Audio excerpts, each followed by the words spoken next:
Avec ou sans parure, avec Mehdi Touassi.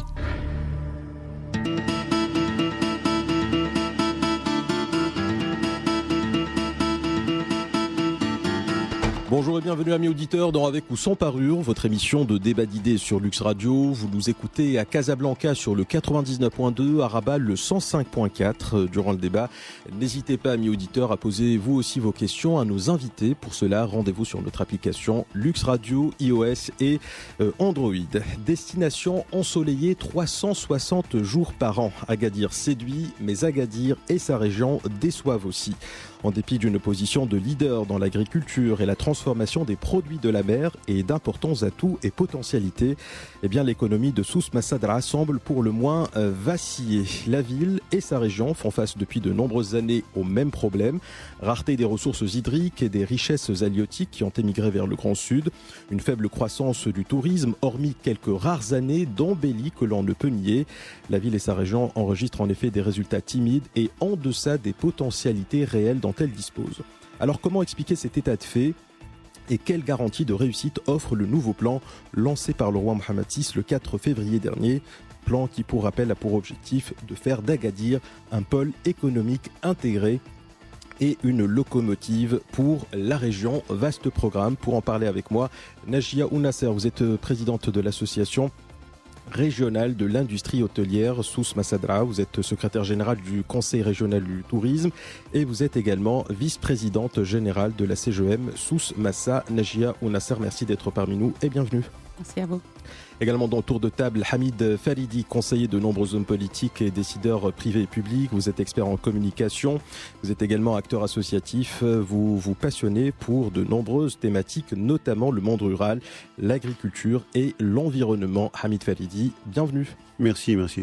Et également dans le tour de table, Adam Bouhamada, vous êtes élu local au conseil de la ville d'Agadir, membre de la fédération de la gauche démocratique. Vous êtes également ingénieur de formation, entrepreneur dans de nombreux domaines, notamment le domaine de la technologie et l'éducation. Bienvenue et merci d'être parmi nous également. Merci pour l'invitation. C'est moi qui vous remercie de l'avoir accepté. Et enfin, Mohamed Bouayed, vous êtes président de la fédération industrielle des produits de la mer.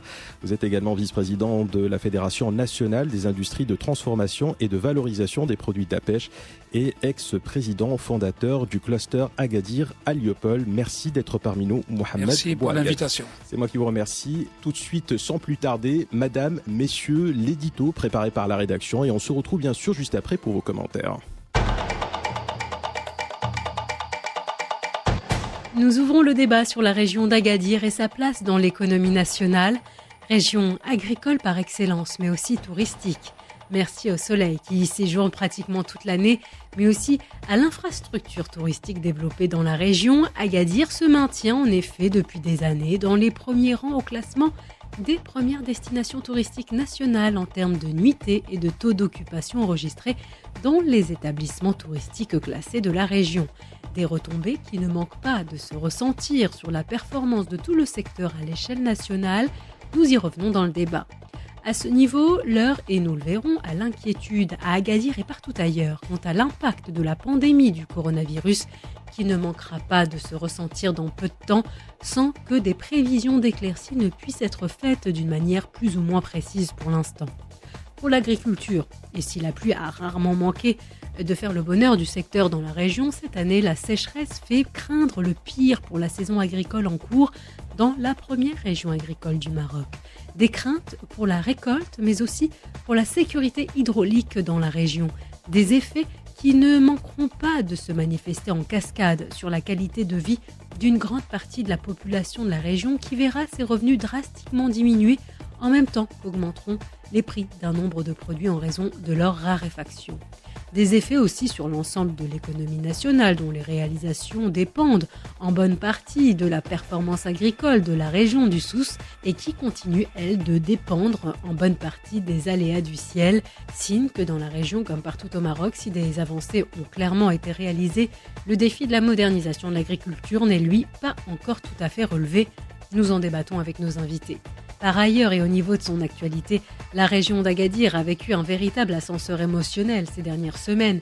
De l'annonce et la signature en grande pompe du programme de développement de la région 2020-2024 À l'annonce élevée au rang de scandale de l'arrêt des travaux et l'ordre de démolition du projet de Tarazout B, il faut croire que dans la région Souss-Massa, on est capable du meilleur comme du pire.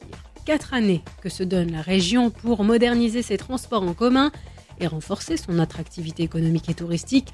En faudra-t-il autant, moins ou plus pour que l'image de la région soit redorée après la récente colère royale? Nous en débattons également. Comment évolue la région de Souss-Massa? Quelles avancées sont à noter et quelles difficultés persistent? C'est le débat que nous ouvrons avec nos invités cet après-midi dans Avec ou sans parure. Avec ou sans parure. Le débat est ouvert. Hamid Falidi, je rappelle que vous êtes conseiller d'hommes politiques et décideurs privés et publics. Première réaction à l'édito. Oui, c'est un édito que je trouve très gentil. Assez positif pour parler d'une région. Pour une fois que je suis positif. Oui, voilà. Non, mais vous l'êtes souvent, mais l'édito est très sympa puisqu'il rappelle les potentialités de cette région, ce qu'elle a pu faire de meilleur et de pire. Et puis, dans le même temps, dans le même espace-temps, je dirais, on a parlé du plan de développement 2020-2024 et puis en même temps du scandale de Tarazout Bay dans la même période. C'est-à-dire quand même, pour annoncer de belles choses, on n'arrive pas à le faire sans vivre des petits drames par rapport à l'aménagement de l'espace. C'est tout. Oui. Mohamed Bouayed, président de la Fédération industrielle des produits de la mer, votre commentaire également par rapport à l'édito? Je n'ai rien à dire par rapport à ce qui a été dit. L'édito donne une image très exacte mais superficielle de la situation. L'édito n'a pas parlé du secteur de la pêche, donc je n'ai pas d'avis à donner. Très bien. Adam Bouhamada, conseiller local au niveau de la ville d'Agadir. Édito très équilibré, comme a dit Sefer Eddy. Je devrais juste corriger un point. C'est pas un plan de développement qui a été signé, c'est un plan d'aménagement urbain. Ouais. Et donc c'est quelque chose qui est très précis. Il n'y a pas vraiment de développement qui est traité sur ce plan-là. C'est des routes, c'est des voies, c'est des tunnels, mais le développement, on le cherche encore. Oui, Najia Ounasser, présidente de l'Association régionale de l'industrie hôtelière Souss-Massa. Oui, donc effectivement, l'édito reprend un petit peu tous les secteurs, toutes les activités qui se trouvent donc dans notre région. Bon, bien sûr, le petit point sur le coronavirus, si je peux en parler dès maintenant. Effectivement, donc on est inévitablement impacté par ce virus. Ce virus est apparu donc mi-février. Bon, déjà pour les statistiques de février, il n'y a pas eu d'impact. Au contraire, il y a eu une augmentation qui est même de 14% au niveau des arrivées. Par contre, effectivement, pour mars et avril, on note actuellement des annulations et des reports. Nous n'avons pas encore comptabilisé toutes ces annulations et ces reports, mais on est déjà à 5000 environ nuitées qui sont donc annulées. Mais bon, l'essentiel, c'est qu'on préconise quand même de ne pas céder à la panique. Il n'y a pas lieu de paniquer. Et de toutes les façons, la panique ne va pas nous servir. Donc, bien sûr, on recommande les précautions d'usage, d'hygiène, etc. Et donc, on espère que ça va très vite passer. Ça va vite passer. Un lointain souvenir. Oui, exactement. Ouais. Adam Bouhadma, élu local et au conseil de la ville d'Agadir. On va peut-être commencer par le commencement pour analyser et essayer de comprendre un petit peu la dynamique dans laquelle se trouve la ville et la région, bien sûr, d'Agadir. Des résultats, je le disais tout à l'heure, assez mitigés pour ne pas dire plus, puisque la ville, quand on parle d'Agadir et de sa région, on parle de la 7e région du Maroc en termes de PIB, alors qu'il y a à peine quelques années, elle était 2e. C'est à peu près 70 milliards de dirhams donc, comme contribution au PIB national. C'est à peine 6,6%. PIB par habitant, là aussi, on est en dessous, surtout de la moyenne nationale. On est à 25 000 dirhams par an, là où le Maroc enregistre quelque chose comme 30 500 dirhams par an. Comment est-ce que vous expliquez autant d'indigence pour une région aussi riche? Comment est-ce qu'on peut expliquer ce paradoxe? Je pense que la région a pris un mauvais virage il y a 20 ans. C'est un virage de la spéculation, plus que de la création de la valeur. Je pense que, sans vouloir attaquer personne, tous les industriels de la région qui créaient de la valeur il y a 20 ans, 30 ans, se sont tous reconvertis dans la spéculation. Et ils ne cherchent plus à créer de la valeur ni de l'emploi. Vous êtes en train de nous dire qu'Agadir est victime de ces industriels? Entre autres, oui. Entre autres, parce que j'ai à peine 30 ans, donc je souffre de ça et les jeunes d'Agadir aussi souffrent de ça. C'est très difficile d'intégrer le marché de l'emploi, c'est très difficile de créer une entreprise dans la région, parce que justement, tous les marchés et l'économie est accaparée par une minorité qui ne souhaite pas se développer, mais plutôt générer de la valeur via la spéculation immobilière essentiellement. Et je suis toujours étonné que nos décideurs locaux et régionaux, quand ils parlent de développement économique, finalement pour eux, le seul développement économique qui existe, c'est l'immobilier. Alors que, franchement, ça ne devrait pas être le cas.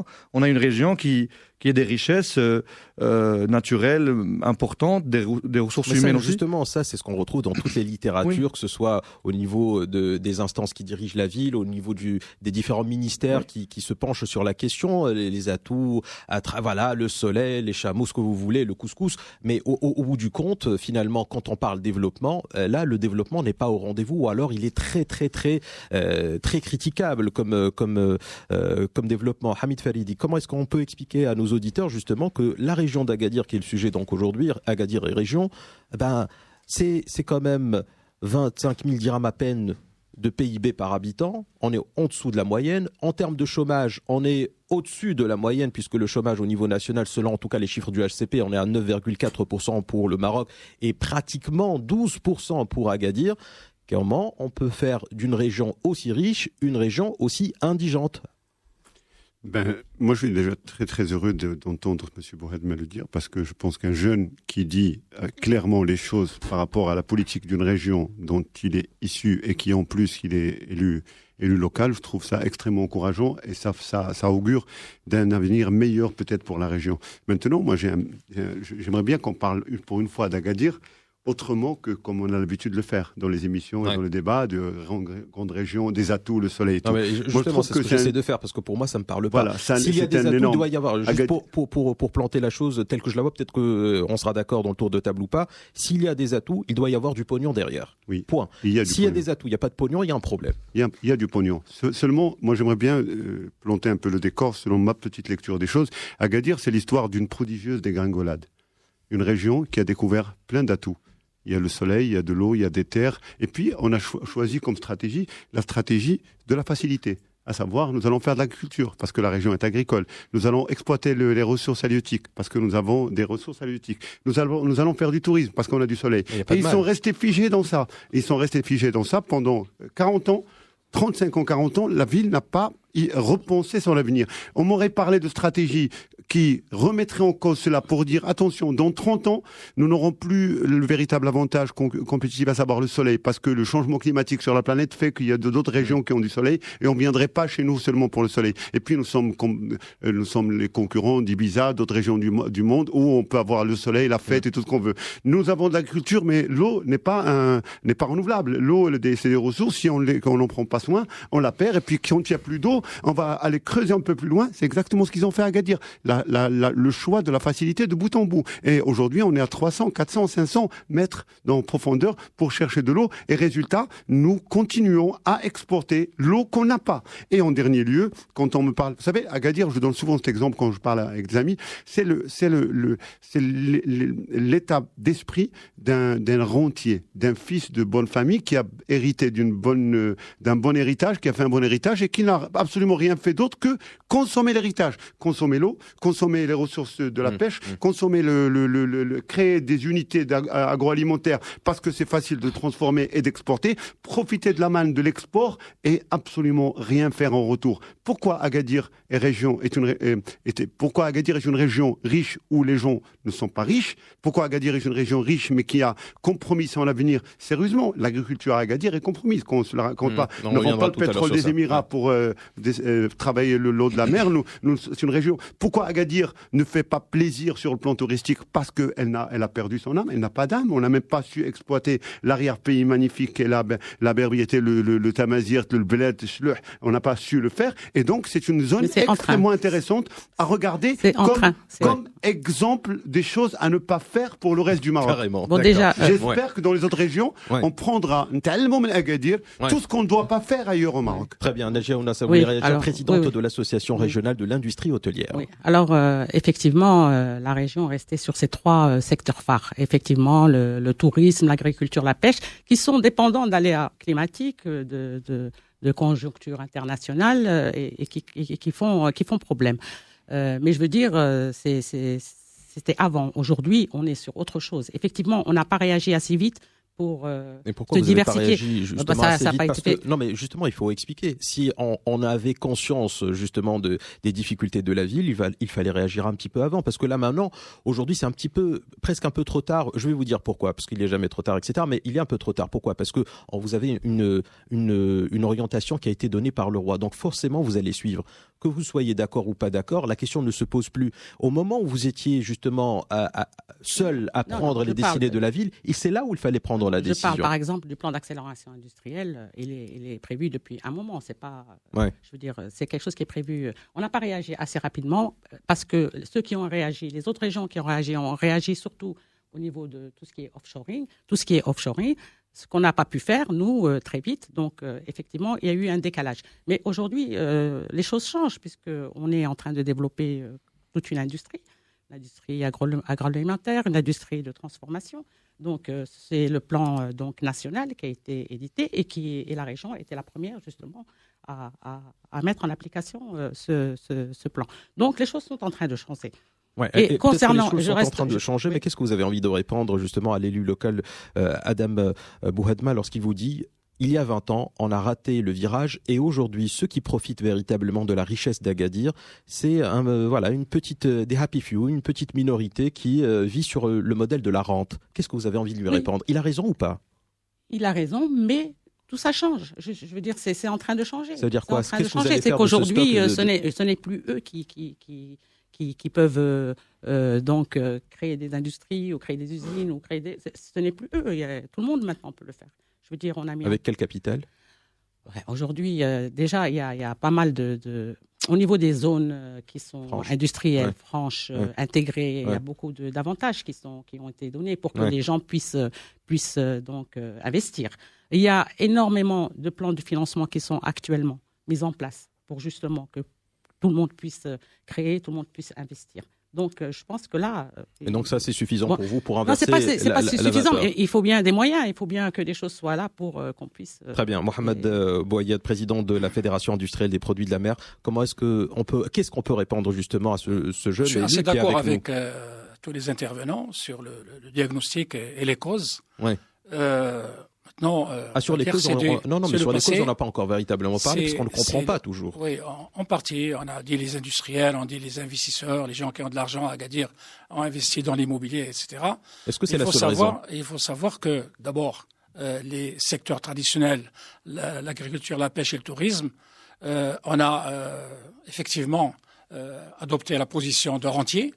On n'a pas fait preuve d'imagination, il n'y a pas eu d'innovation, il n'y a pas eu de révolution, il n'y a pas eu d'évolution en fonction des marchés, en fonction des attentes dans le monde, etc. On n'a pas suivi la cadence. Nous avons raté, comme dit monsieur, beaucoup de rendez-vous, notamment le rendez-vous du textile, le rendez-vous de la marocanisation, le rendez-vous des nouvelles technologies, le rendez-vous de l'industrialisation, etc. Tout ça, mais ça, c'est le passé. Maintenant, depuis peu, ça change, ça bouge un peu. Ça bouge beaucoup. Je pense que les secteurs clés n'ont pas encore donné tout ce qu'on peut espérer. Il y a des pays qui ont. Je vous donne un exemple. Vous avez une ville comme Boulogne-sur-Mer, dont les ressources halieutiques ont diminué d'une manière spectaculaire. Ils pêchaient 300 000 tonnes par an. Ils n'ont pêché que 30 000 tonnes. Qu'est-ce qu'ils ont fait ? Ils ont fait un pôle de compétitivité. Et maintenant, ils traitent 300 000 tonnes par an tout en pêchant 30 000 tonnes. Mais il y a eu dans l'écologie du savoir-faire, il y a eu des neurones qui sont intervenus, ils ont réfléchi, ils ont développé les services, ils sont devenus une plateforme de transformation des produits de la mer, et donc ils ont apporté de la valeur ajoutée. À Agadir, on n'a pas apporté de la valeur ajoutée. On pouvait apporter de la valeur ajoutée avec même les quartiers industriels qui ont été créés sont devenus des objets de spéculation. On y a construit des immeubles d'habitation, des villas, etc. Et quand un industriel arrive à Agadir, il dit je veux un terrain, on lui dit tout est pris, alors que rien n'est pris. Ce qu'on a valorisé, c'est 30 ou 40% seulement. Donc il y avait un problème de gouvernance. Il y a un problème. Moi je dis, on ne peut pas donner ce qu'on n'a pas. Quand on a eu dans le passé des élus qui avaient un certain niveau d'instruction, qui avaient une certaine vision, qui n'ont pas ouvert des fenêtres sur le monde pour savoir ce qui se passe, ce qu'on peut faire, ils ne peuvent pas donner plus. Ils sont limités, ils étaient limités. Et c'est la faute des citoyens, c'est ceux qui ont voté. C'est pas la faute des élus, c'est la faute des citoyens. Il faut savoir ce qu'on veut. Si on veut développer la région, il faut amener de la compétence et des compétences qui peuvent apporter une valeur ajoutée. Tout ce qu'on dit, il faut le transformer en son équivalent physique. Et qui c'est qui va le transformer en son équivalent physique? Ce sont les compétences. Et les compétences, on n'en a pas beaucoup. Et quand il y a des compétences, on les chasse. Et quand il y a des compétences, on ne les paye pas à leur juste valeur. Et c'est ça le problème. Le problème vient de là. Très bien. Alors, vous parliez de neurones, vous parliez effectivement de compétences, et on disait à l'instant aussi que effectivement la situation était pratiquement voulue, puisque c'est la conséquence, selon vous, d'un choix des citoyens qui n'aurait pas été opportun, qui n'aurait pas été juste, et donc forcément la situation aujourd'hui, selon en tout cas ce que je comprends de ce que vous dites, est une situation qui est tout à fait normale. On peut rejeter la faute sur le citoyen, Hamid Faridi, conseiller en communication. De quels citoyens on parle à Agadir? Ceux qu'on a ramenés par autocar pour servir l'industrie de la transformation, qui avait besoin de petits bras, de petites mains pour faire remplir les boîtes de conserve, et qui après ont fini par fabriquer de grands quartiers totalement indigents, parce que ces gens-là, après, ils ont servi de faire valoir électoral. Non, moi je pense qu'Agadir, pour revenir à... Pourquoi je disais qu'il faut se servir d'Agadir comme modèle de ce qu'il ne faut pas faire? Parce que au départ, Agadir était mieux fourni en compétences et en intellectuels ou en hommes politiques capables de faire la différence que plein d'autres régions au Maroc. Sauf qu'ils se sont comportés, cette élite-là, Agadiri, s'est comportée en terrain conquis, en marché acquis, et ils ont commencé à partager les richesses de la ville en coupe taillée extraordinaire. Moi, je me rappelle, il y a 20 ans, la pêche, les produits de la pêche, qui était le roi de tel produit de la pêche et qui était le roi de l'autre produit, et personne ne concurrençait l'autre, et ils ont vécu comme ça sur des acquis, jusqu'au jour où ils ont réalisé que la nappe phréatique n'était plus au rendez-vous, que la production agricole allait souffrir, que la production de la récolte, ce que les bateaux ramenaient n'était plus au rendez-vous non plus, et là, ils sont en train de chercher d'autres voies. Moi, je suis très heureux de voir que nous allons construire des routes et tout, parce que la vision royale qui dit qu'Agadir doit être le centre du Maroc et non plus Marrakech, que la fin du Maroc n'était pas Marrakech, mais Agadir comme centre pour partir dans les régions du Sud. La chance d'Agadir, ça va être les régions du Sud. C'est-à-dire que le Sahara et toute l'énergie politique que le Maroc met à développer le Sahara va servir prioritairement la région d'Agadir. Encore faut-il avoir des hommes politiques, et là je vous rejoins, dignes de ce nom, capables de se projeter dans l'avenir et non pas dire, tiens, c'est la tarte des Gadiri, nous allons la partager entre nous, et tout étranger, tout porteur, même un jeune est un étranger pour eux, qui vient avec des idées, nous allons le bloquer et rester. Voilà pourquoi nos hôtels à Agadir sont le vieux, alors que parfois ils sont récents. Voilà pourquoi quand on va il n'y a pas d'animation le soir, on n'a pas envie de sortir à Agadir. Il y a la plage, et puis c'est tout. Et quand il y a un festival ou autre à Agadir, on découvre la ville côté plaisir, mais de l'autre côté, il ne se passe rien à Agadir d'intéressant pour que le tourisme se développe. Très bien. Adam Bouhadma, élu local, je vous laisse quand même interagir avec Mohamed Bouayad qui vient de nous dire finalement c'est la conséquence d'un choix des citoyens. Aujourd'hui, la situation actuelle, c'est exactement ça selon lui. Qu'est-ce qu'on peut répondre? Clairement, je remercie M. Bouayad d'avoir évoqué cet aspect-là politique de la chose où c'est une décision de citoyens de voter pour les élus qui doivent les représenter. Donc ils ont mal voté, vous êtes d'accord? Ils ont la... Démocrate que je suis, je ne peux pas dire qu'ils ont mal voté, mais ils ont fait un choix. Pour moi, il y a eu un mauvais choix, ils ont fait le choix de la contre-performance. Les Gadiri ne savent pas ce qui est bon pour eux.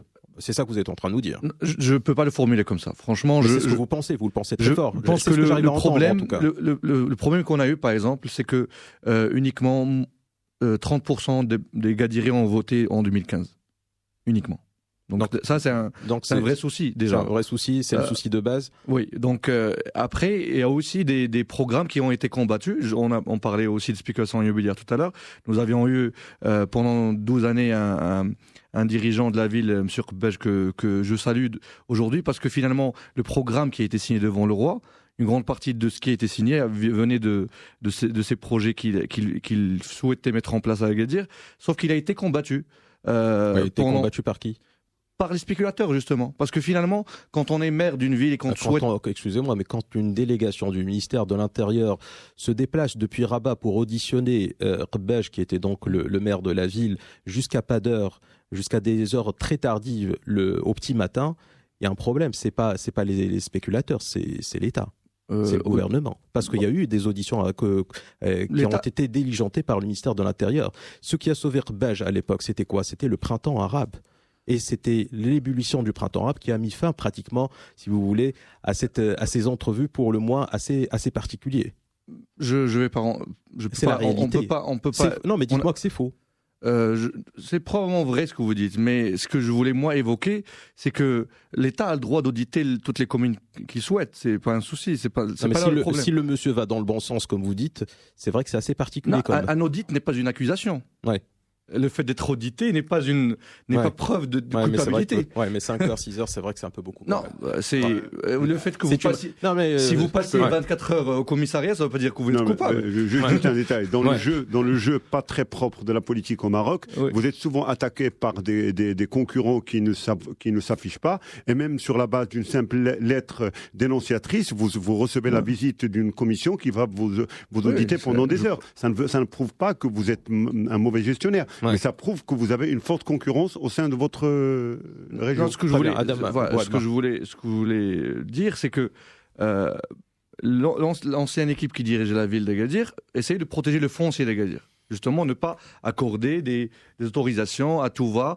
Par exemple, M. Bouaïd a parlé de l'ancien quartier industriel au cœur de la ville où on souhaitait mettre en place le centre d'affaires d'Agadir. Aujourd'hui, on a des immeubles qui poussent de façon anarchique sans aucune vision.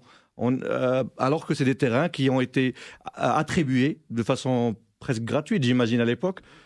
Et aujourd'hui, les gens les propriétaires spéculent dessus, alors qu'ils ils ont pas vraiment payé à l'époque. Du coup, cette spéculation-là et cette pression sur les élus qui s'exerce par les gens qui veulent gagner de l'argent, c'est une pression assez forte. Un terrain peut coûter des milliards en centre-ville. Donc, finalement, c'est une pression énorme. Du coup, moi, je reviens sur l'aspect d'accès au marché pour les jeunes. Aujourd'hui, un jeune qui veut ouvrir même un restaurant, il doit payer un bail.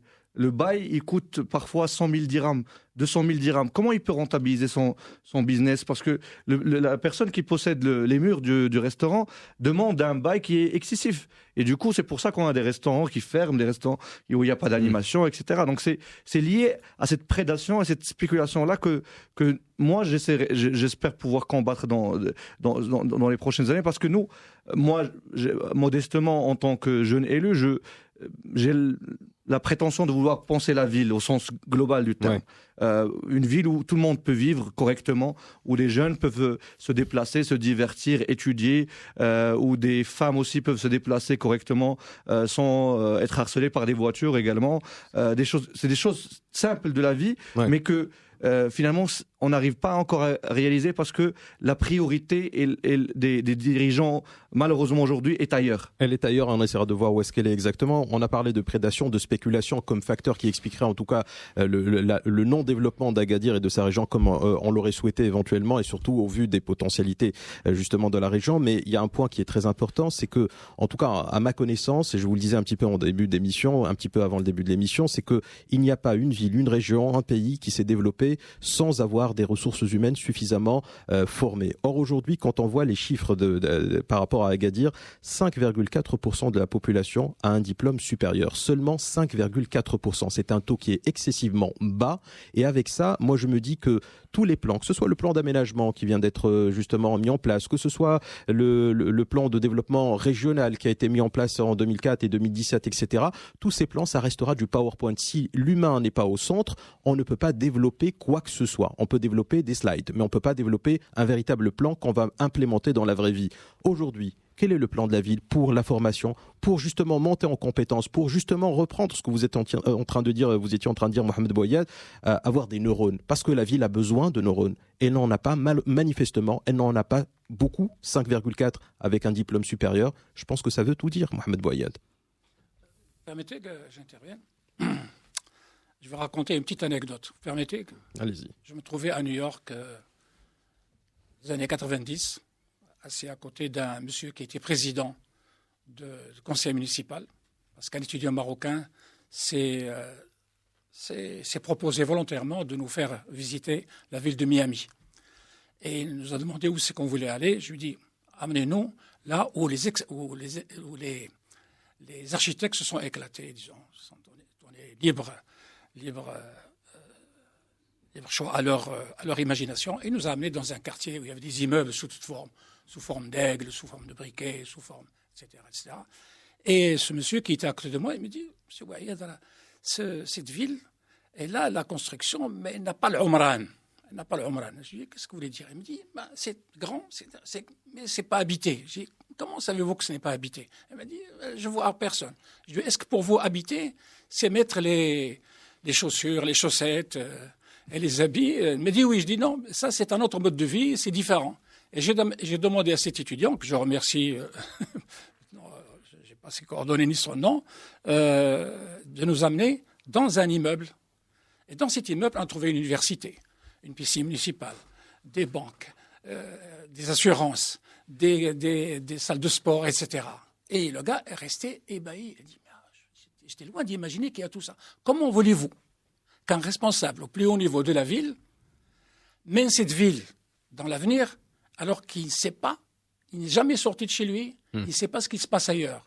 Il n'a même pas une petite fenêtre pour dire, bien, voilà ce qu'on fait ailleurs, on le fait maintenant chez nous. Et je pense que ça, c'est une question de compétences. Quand on n'a pas les compétences, on les paye, on les importe. Ouais, mais on fait quoi juste un petit exemple pour dire quelle est la bêtise de notre comportement, tous. Vous savez combien coûte 1 kilo de semences de tomates? 200 000 dirhams. Et combien il coûte? Il coûte 10 dirhams. Et nous l'achetons à 200 000 dirhams. Pourquoi? Parce qu'il n'y avait pas ces fameux neurones là-dedans. On n'a pas développé la recherche appliquée sur des nouvelles technologies, mais la biotechnologie, c'est de savoir qu'est-ce qu'on fait aujourd'hui, puisque la ville a manifestement un train qui serait un train de vertueux aujourd'hui, que nous sommes sur une nouvelle dynamique. Mais moi, je n'ai pas vu grand-chose par rapport à la formation, parce que on va parler tout à l'heure de tourisme, on va parler de ce plan d'aménagement, on va parler de la pêche, de tout ce que vous voulez. Mais si vous excluez l'humain, vous ne le formez pas correctement, tout ça, ça restera des slides, on va applaudir, on va prendre des petits fours et on va vaquer à ses occupations. Qu'est-ce qu'on fait je voudrais juste rappeler déjà pourquoi on en est arrivé là, c'est que il y a eu la région, la ville plutôt s'est développée d'une manière extrêmement rapidement. Plus rapidement que toutes les villes, je pense, au Maroc. Il y a eu un énorme exode rural et c'est vrai que faire face au niveau éducation, ça a été assez compliqué et non pas. C'est une opportunité pour le privé. Alors. Oui, et ça a été. Justement, ensuite on a justement, c'est là où il y a eu le privé qui a pu prendre la relève un petit peu. Manifestement, pas assez. 5,4%. Pas assez, effectivement, pas assez. Bon, il ne faut pas oublier qu'il y a aussi les compétences qui partent. Hein. Il y en a beaucoup qui partent hors du Maroc. On achète la compétence, on la ramène. De là où on peut la trouver. Et donc, il y a aussi, il faut valoriser ces compétences-là. Il faut les valoriser. Peut-être qu'on ne les valorise pas assez. Peut-être qu'elles ne sont pas assez bien payées aussi. Mais alors, à l'avenir, qu'est-ce que vous comptez faire pour la formation? Parce que c'est le nerf de la guerre. Moi, pour moi, après tout ce qui va suivre, les finances, le tourisme, tout ça, c'est bien. Mais prenez le cas, peut-être c'est une extrapolation qui n'a pas lieu d'être, mais prenez le cas, par exemple, de Singapour, ville ou pays relativement, cité-État, on va dire, voilà, cité-État relativement très pauvre, il y a 50 ans, on a tout misé sur l'éducation et regardez aujourd'hui où en est Singapour en termes d'IDH, l'indice de développement humain. Regardez la richesse que développe cette cité-État. C'est extraordinaire ce qu'on a réussi à faire. Aujourd'hui à Agadir, on veut le développement, Qu'est-ce qu'on met pour la formation? Aujourd'hui, il y a la Cité des métiers qui est là pour former les compétences qui sont nécessaires pour ces industries, pour le tourisme. Donc, la Cité des métiers, on est bien d'accord, c'est un programme royal, comme le plan d'aménagement, un programme royal, la place de l'élu, la place la formation professionnelle, effectivement. Ouais. Voilà. Il y a donc ça, c'est déjà un élément de réponse.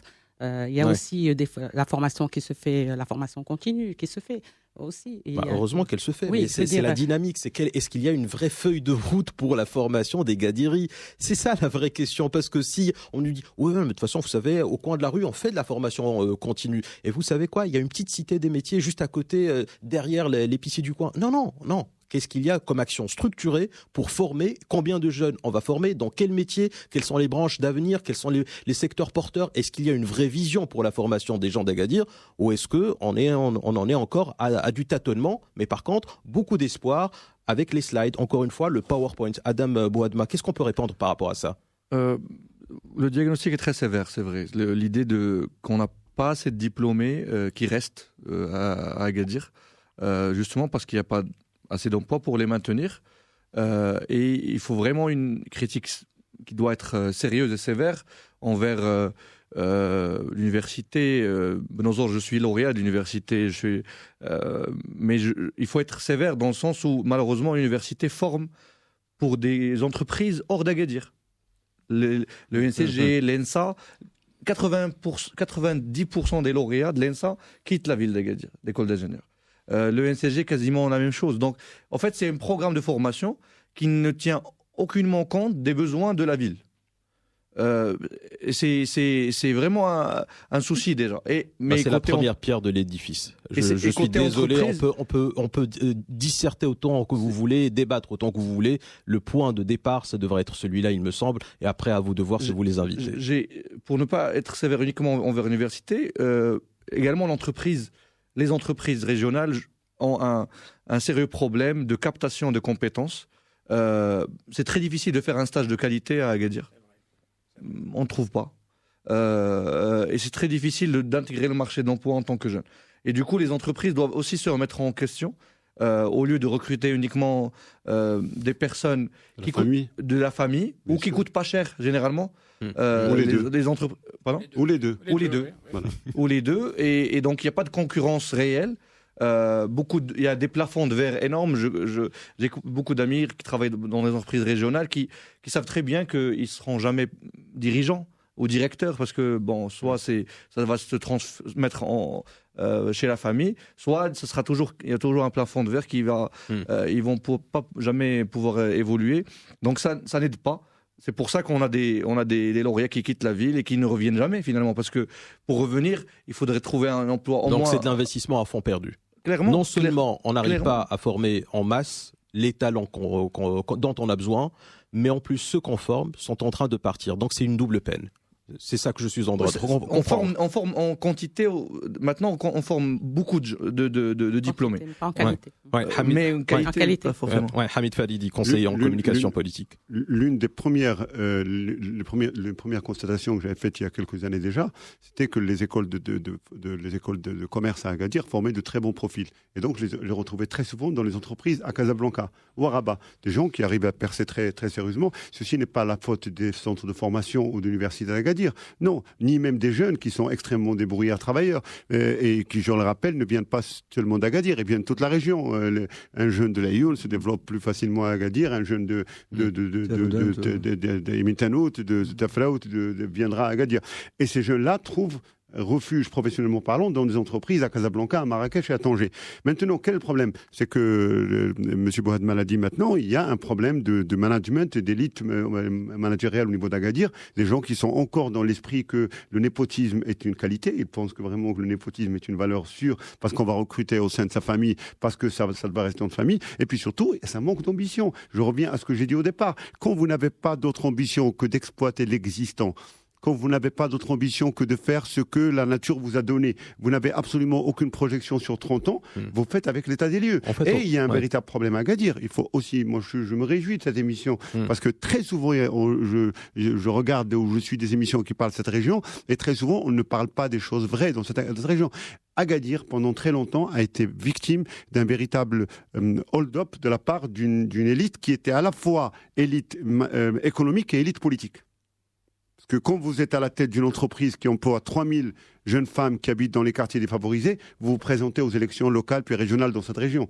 Et finalement, vous arrivez à gagner haut la main parce que les gens sont là pour vous. Maintenant, je veux quand même évoquer le sujet de l'agriculture. On y arrive dans un instant. Mohamed Bouayyad voulait réagir, président de la Fédération industrielle des produits de la mer. Le problème a des... Agadir, les Gadiris sont pris en otage par une minorité. C'est ça qu'il faut comprendre, en fait. Il n'y a pas assez d'investissement. Il n'y a pas assez d'investissement pour créer des postes d'emploi de qualité. Il n'y a pas assez d'investissement parce que la région n'était pas attractive pour les investisseurs. Tracasseries administratives, foncier, etc., etc. Et tous les problèmes qui sont transversaux, notamment l'accès au financement, etc. Le deuxième problème, c'est que lorsqu'on veut recruter, on ne trouve pas les profils qu'il faut. On ne trouve pas les profils qu'il faut parce qu'il y a un manque d'adéquation entre la formation et l'emploi. Et comment vous expliquez que vous en avez beaucoup qui partent sur Casa, sur Rabat? C'est-à-dire que ce sont des talents que vous perdez. Les gens de Casa et de Rabat ont la culture de la formation continue, des stages, d'un supplément de formation pour adapter le profil à ce qu'ils veulent réellement. Et le problème vient de très très loin. Et je vais le dire, même si c'est un tabou, c'est l'arabisation. C'est l'arabisation des matières scientifiques. Et vous avez des gens qui font tout le cursus en mathématiques, physique, en arabe, et puis quand ils arrivent supérieurs, à l'université ou dans les écoles, ils sont complètement perdus. Ils ne comprennent même pas les énoncés des problèmes. Ils décrochent, pour la plupart. Et ceux qui arrivent sont ceux dont les parents ont investi sur les langues, etc., etc. Je pense que c'était le commerce national et international ne se fait pas ni en arabe ni en berbère. On a même créé un master en berbère pour 24 étudiants. Ils sont toujours en chômage. C'est parce que ça ne sert à rien. Il faut s'adapter. En fait, il n'y a pas de vision pour la formation des Gadiris. Il faut s'adapter à la mondialisation. Il faut s'adapter à la mondialisation. Tous les jours, nous recevons des demandes d'emploi. Et ces lauréats-là ne sont pas prêts pour la plupart. Il y a des exceptions. Évidemment, ils ne savent pas parler. Ils ne savent pas se tenir, ils ne savent pas s'asseoir, ils ne savent pas présenter un truc. Quand ils font une demande, elle est bourrée de fautes d'orthographe, et ainsi de suite. Ils n'ont pas de vision, ils ne savent pas ce qu'ils veulent, ils ne se renseignent pas sur l'entreprise. Ils viennent juste parce qu'on leur a dit, lorsque vous aurez un diplôme, vous aurez de l'emploi. Ce n'est pas donné, ce n'est pas gagné. Donc il n'y a pas de vision pour la formation, on est bien d'accord. Jusqu'à valeur aujourd'hui. Absolument. Et si vous permettez... Mais avec ça, excusez-moi, avec ça, on est sûr que tous les plans dont on est en train de se réjouir aujourd'hui ne vont pas fonctionner parce que ça va fonctionner normalement avec des humains, pas avec des poissons rouges, on est d'accord. Donc s'il n'y a pas les humains qui vont porter les plans... Il faut revoir tout ça. Et dans les plans, il n'y a pas de formation. Et dans les plans, il n'y a pas de formation. Donc c'est un échec annoncé. Il faut revoir tous les plans de formation et les visions de formation pour qui on forme ces gens-là. Est-ce pour la recherche? Est-ce pour l'emploi? Pour qui on les forme? Vous savez, souvent, j'étais à un moment donné membre du conseil de l'enseignement de l'université Ibn Zor. Et j'ai demandé à ce qu'on réserve 3 mois ou 6 mois pour préparer les lauréats au monde du travail. Parce que quand ils sortent de l'université, ils sont complètement perdus. Ils trouvent des gens qui parlent une autre langue que la leur. Très bien. Nejia Ounaser, présidente de l'Association régionale de l'industrie hôtelière, ouvrant le débat sur le tourisme, secteur clé pour la ville et sa région. Et là encore, moi je veux bien les plans ambitieux, c'est très joli, ça fait très beau dans les réunions, etc. Mais est-ce qu'à un moment donné, ce secteur va se structurer dans cette ville ou pas? Moi, quand je vais à Agadir, je visite Agadir de temps en temps, ça peut m'arriver. Je vois des hôtels 5 étoiles qui n'ont de 5 étoiles que le nom.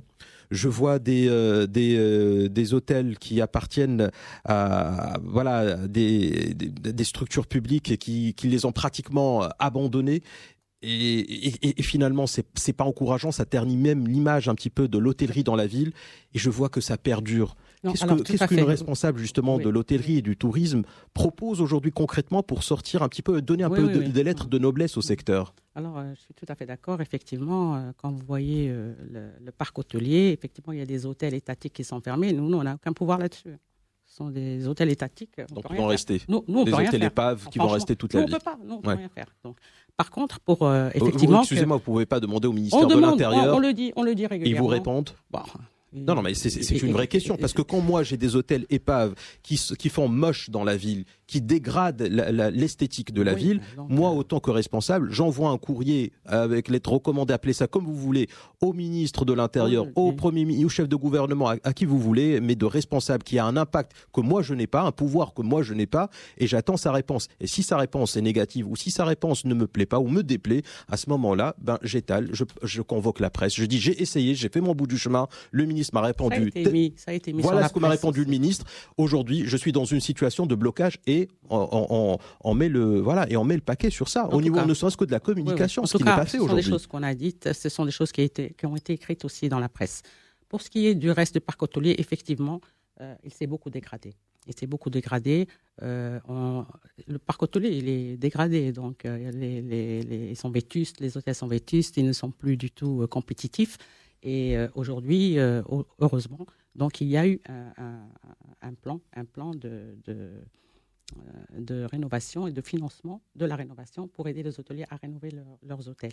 Et donc, qui a été initié par la région et financé par la région et par le ministère du Tourisme, qui est lancé là actuellement et qui va permettre aux hôtels donc de pouvoir rénover leurs établissements. Tous les hôtels, quel que soit leur... Pour le moment, on ne peut pas appliquer ce plan à tous les hôtels. Pour le moment, ce sont les hôtels qui n'ont pas d'arriéré d'impôts avec la CNSS. Pour le moment, on va commencer avec cela. Il faut bien commencer quelque part. Donc, on va commencer par cela. Et ce qui est judicieux dans ce plan, c'est que ce n'est pas uniquement une participation, donc une subvention donnée pour aider au financement de la rénovation. C'est une mise aussi à niveau. C'est un accompagnement à la mise à niveau organisationnelle, managériale, comme vous disiez tout à l'heure.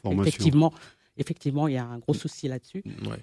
Et c'est aussi pas seulement rénover des murs, c'est également aussi repositionner l'établissement par rapport au segment de marché que l'on a aujourd'hui. Donc, si je comprends bien, Najia Ounassar, l'État qui a aujourd'hui des hôtels épaves ne règle pas son problème, mais règle le problème du privé. Ce sont des... Oui, on peut le dire comme ça. Non, mais moi j'essaie juste d'être logique. J'essaie de vous suivre. On peut le dire comme ça. L'État ne fait pas le job, mais par contre, elle va vous aider à faire le job. C'est une façon. Mais pas toute seule. Bon, c'est-à-dire qu'il y a aussi une participation. Il y a un financement de la région, il y a aussi un financement de la commune. Il n'y a pas que le ministère. Non, mais j'entends bien. Donc c'est pas que le ministère. Donc voilà. J'entends bien. C'est pour ça que je vous ai dit, l'État, il vous aide, mais j'ai pas dit qu'il prend en charge l'intégralité. Je l'ai donc bien compris. Il me semble, Hamid Faridi, c'est bien ça la situation. Évidemment, c'est bien ça la situation. Et j'ajoute à cela, moi je vous remercie, Madame, pour le rappel. La région d'Agadir a tous les problèmes sauf celui du financement. Elle a de l'argent. La région a de l'argent, la ville a de l'argent, mais on n'arrive pas à faire bouger les choses parce que, comme je l'ai dit, quand on a vécu 30 ans sur des acquis, sur de la rente, sur de la facilité, il est extrêmement difficile de se remettre en question. Aujourd'hui, les hôteliers à Agadir en sont le principal exemple, ou un des exemples, c'est que même avec de l'argent, les gens vont essayer de négocier pour avoir de l'argent sans s'engager sur quoi que ce soit derrière. Et c'est cela le rôle. Mais ça, c'est plus possible. Oui, je peux vous le garantir. Oui, mais vous savez, quand on enlève ceux qui n'ont pas payé la CNSS, ceux qui ont des problèmes il reste un petit pool d'hôteliers. La question, c'est très simple. Combien d'hôtels vont en profiter pour cette année ? Pour cette année, pour le moment, il y a 5 000 lits à peu près. 5 000 lits. Combien d'hôtels ? 5 000 lits, ça dépend. Il y a peut-être 10 hôtels pour le moment. 10 hôtels. 10 hôtels pour le moment. Non, pour les premiers déjà. Pour les premiers qui sont en règle. Donc, écoutez, excusez-moi, parce que sur la région, on a aujourd'hui 2323 hôtels, établissements hôteliers. D'accord ? Donc 2300 pour Attendez, on parle d'Agadir. Là, vous ne parlez pas d'Agadir. Ah non, mais là, je parle de la région. Vous parlez de la région, d'accord. Moi, je parle aujourd'hui, je parle du parc hôtelier d'Agadir. Alors, vous parlez du parc hôtelier d'Agadir. Donc finalement, ne seront concernés par ces rénovations et par ces aides que les hôtels d'Agadir et pas de la région. Donc, pour commencer. Parce qu'il fallait bien commencer. Quand on ne fait rien, on dit pourquoi on ne fait rien. Puis quand on commence à faire quelque chose, on dit pourquoi on ne fait pas tout. On ne peut pas tout faire. Il faut bien commencer quelque part. Je veux dire, on ne peut pas faire. Mais ce qui est certain, c'est que, et c'est tout l'intérêt de nos discussions aujourd'hui, c'est qu'il y a à Agadir un passif. Il y a un historique très lourd. Il y a un passif, effectivement. Et je vous rappelle juste l'immobilier, le secteur de l'immobilier, en 2001, 2011, 2008, 2009, 2011, quand Agadir a commencé à bouger sur le plan de l'immobilier très fort, j'ai réalisé que tous les établissements publics qui créaient, ils étaient les seuls à fabriquer des immeubles, des logements à Agadir, livraient les logements et les clés, mais n'avaient toujours pas pris les titres fonciers. Les gens habitaient pendant des années, voire 10 ans, sans avoir leur... Et tout le monde trouvait cela normal. C'est qu'il y a un état d'exception à Agadir qui était extraordinaire, et tout le monde acceptait. C'est pour cela que quand vous vouliez traiter pour importer peut-être une variété de poissons à Agadir, il fallait absolument passer par un monsieur. Si vous vouliez acheter du sable pour construire un immeuble, il fallait traiter avec un autre monsieur. Et ceci fait qu'aujourd'hui, ce passif, maintenant que les choses ne tournent plus très bien, il est très lourd à gérer. Je vous comprends. C'est un peu comme le modèle de développement finalement. C'est un peu le modèle de développement au Maroc. C'est à peu près ça. On est arrivé au bout du rouleau. Après les années 60, quand on a Mais commencé... restons sur l'hôtellerie, parce que là, on est parti dans l'hôtellerie. Après les années 60, quand on a commencé à construire des hôtels, ce ne sont pas des gens de ce domaine-là qui ont construit les hôtels. Effectivement. Donc, c'est ça, ce qui a fait que au niveau management, c'est là où on a les problèmes. Adam Bouhadma, élu local de la ville, sur le tourisme. Vous avez évoqué les hôtels épaves possédés par l'État. Je pense qu'il y a même des hôtels épaves possédés par des privés. Et qui, je veux pas apparaître comme... je reviens sur le sujet de l'immobilier toujours. Beaucoup d'hôteliers espéraient convertir leur hôtel en résidence touristique.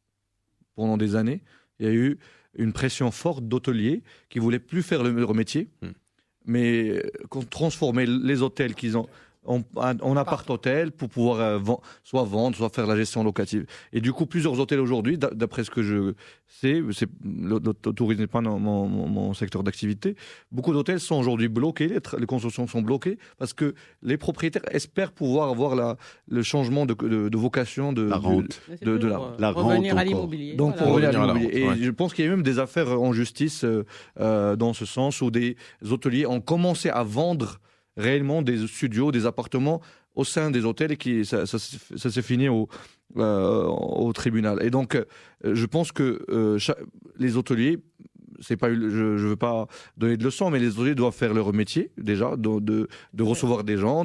Et on sait très bien que l'hôtellerie est un secteur qui emploie des gens en moins. C'est pas comme les appart-hôtels ou tout ça. Mais pour ne pas critiquer uniquement les professionnels du tourisme, il y a aussi le rôle de la commune qui doit être fait. Et aujourd'hui, la commune, à mon sens, ne fait pas son travail. C'est-à-dire que la commune est la responsable normalement du bien vivre dans la vie. C'est-à-dire qu'un hôtel, si à côté il y a des ordures, si à côté il n'y a pas d'éclairage, si les espaces verts ne sont pas entretenus à proximité des hôtels ou dans toute la ville, ça nuit au tourisme.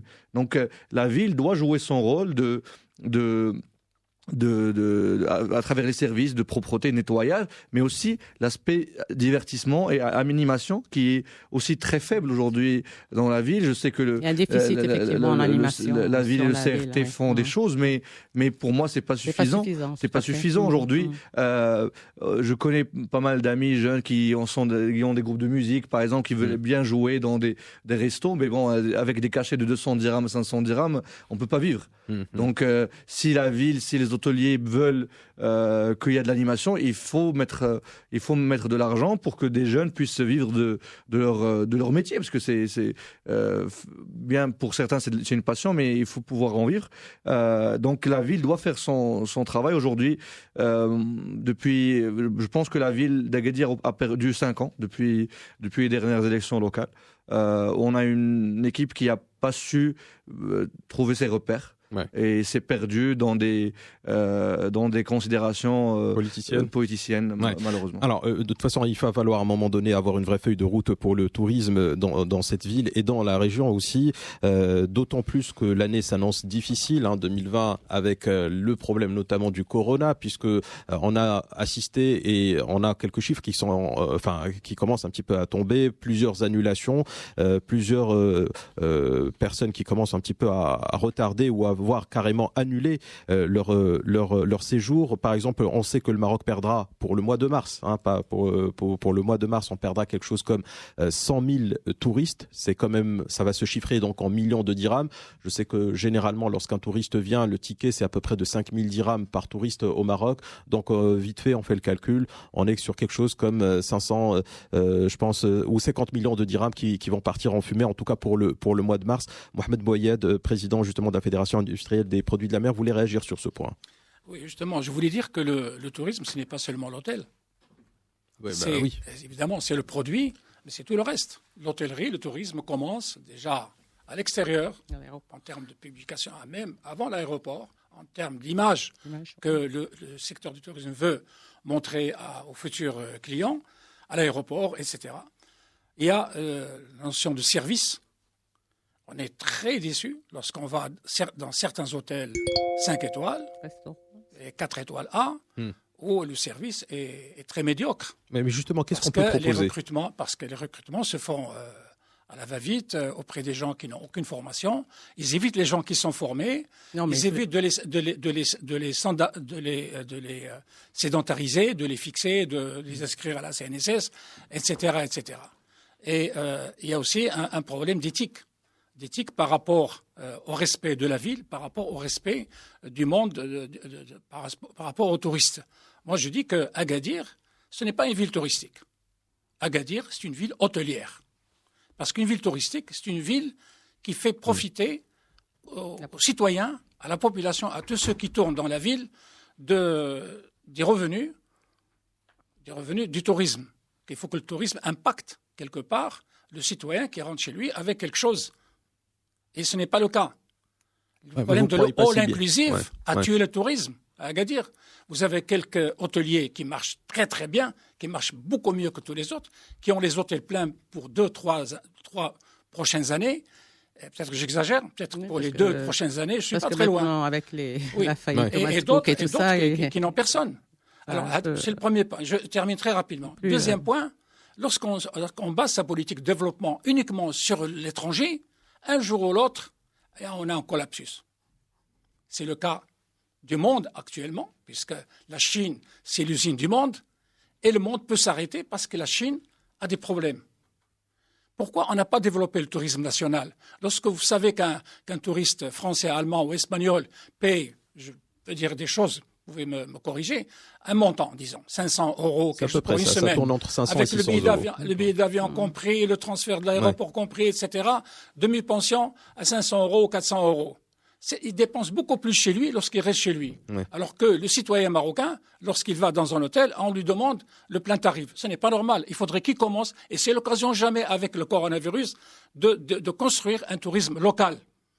Ça sera le socle sur lequel... Il faut rappeler quand même que le tourisme local est la première source, justement... C'est le premier marché. C'est le premier marché à Agadir. National à Agadir. Il faut le dire, mais il faut le développer aussi. C'est juste pour redonner quand même... Vraiment le développer. Je vais dans un hôtel 4 étoiles, on me demande 1200, 1500 dirhams la nuit, alors qu'un touriste paye 400 €, 500 € pour la semaine, billet d'avion compris. Pourquoi ?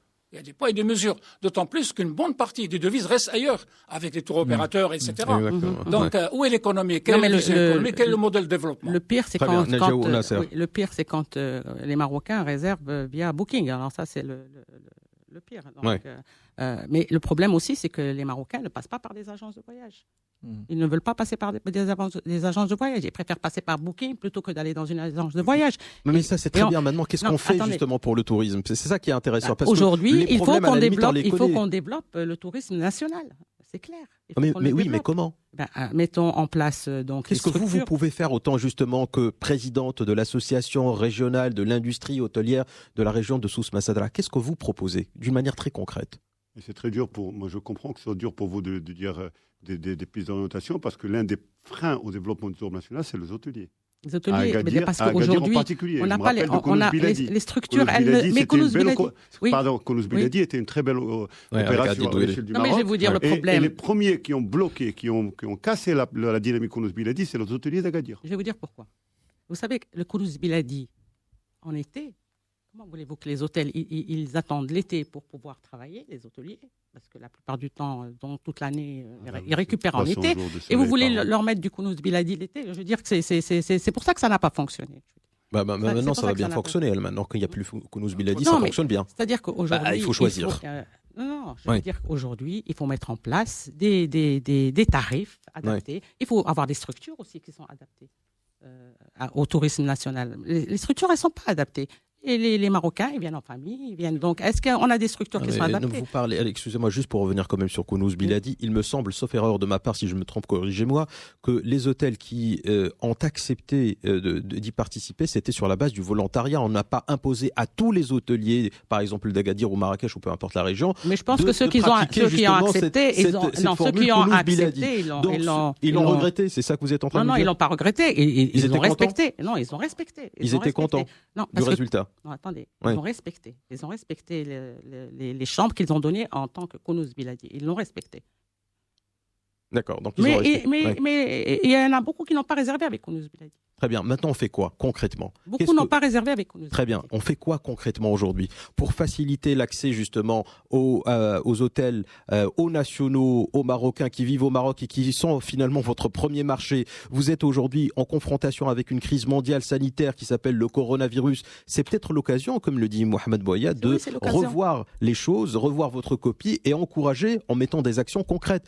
Est-ce que ce débat est lancé autour justement d'une association comme la vôtre qui représente l'industrie hôtelière, ou est-ce que c'est pas encore le moment de le lancer? On est à 4 mois de l'été, quoi. C'est le moment de le lancer. Ouais, Hamid Faridi, c'est le moment de lancer, mais on l'a pas encore lancé. Je me réjouis de la présence de Madame Moula Salahegou parce qu'elle représente les hôteliers. Et particulièrement par les tourismes, je trouve ça très indiqué pour la ville d'Agadir. Pourquoi? Parce qu'ils font partie du problème, ils ne font pas partie de la solution. Et quelle que soit la bonne volonté de votre association, aujourd'hui, moi je me rappelle très bien, j'ai suivi ça de très près parce que je m'ai travaillé dessus, l'opération Kounouz Biladi, j'ai réalisé au bout d'un moment que le blocage véritable, c'est que les gens, l'engouement était au rendez-vous, et l'été, Agadir est censé être une ville accueillante pour les Allemands et tout le reste de l'année, mais pas en été. L'été, les citoyens marocains sont partis profiter de l'opération Kounouz Biladi, se sont présentés devant des hôteliers qui les ont très mal reçus ou très mal accueillis ou très mal gérés tout au long de leur séjour. Aujourd'hui, c'est déplorable, oui, mais moi je le déplore un peu plus que vous, parce que moi je fais partie de ceux qui sont censés juste profiter d'Agadir. Aujourd'hui, peut-être que la solution serait d'arrêter de maintenir en vie des structures ou des organismes qui ne sont pas censés continuer à vivre dans un Maroc de 2020 où les gens se regardent, font leur réservation sur Booking. Bah oui, ils ont le droit, c'est des citoyens du monde, achètent leur séjour par carte de crédit, ont envie d'être bien accueillis et ont envie d'un minimum de savoir-faire professionnel avec des jeunes diplômés, des jeunes qui maîtrisent des langues, des jeunes qui maîtrisent aussi le Darija al-Maghribia pour dire marhaba et non pas qui vont regarder le visiteur marocain. Vous savez que dans tous les pays du monde, la première base du tourisme dans les grands pays du monde en termes de tourisme sont les locaux. Sont les nationaux. C'est les nationaux qui font le tourisme en Espagne. C'est les nationaux qui maintiennent au sommet de leur existence le tourisme en France. Chez nous, on a envie de continuer à faire payer les gens en euros, si possible de se faire payer à l'étranger et ne gérer que le all-inclusive parce que ça nous permet de contrôler toute la chaîne et de gagner sur l'escalope, sur le séjour et sur le spa.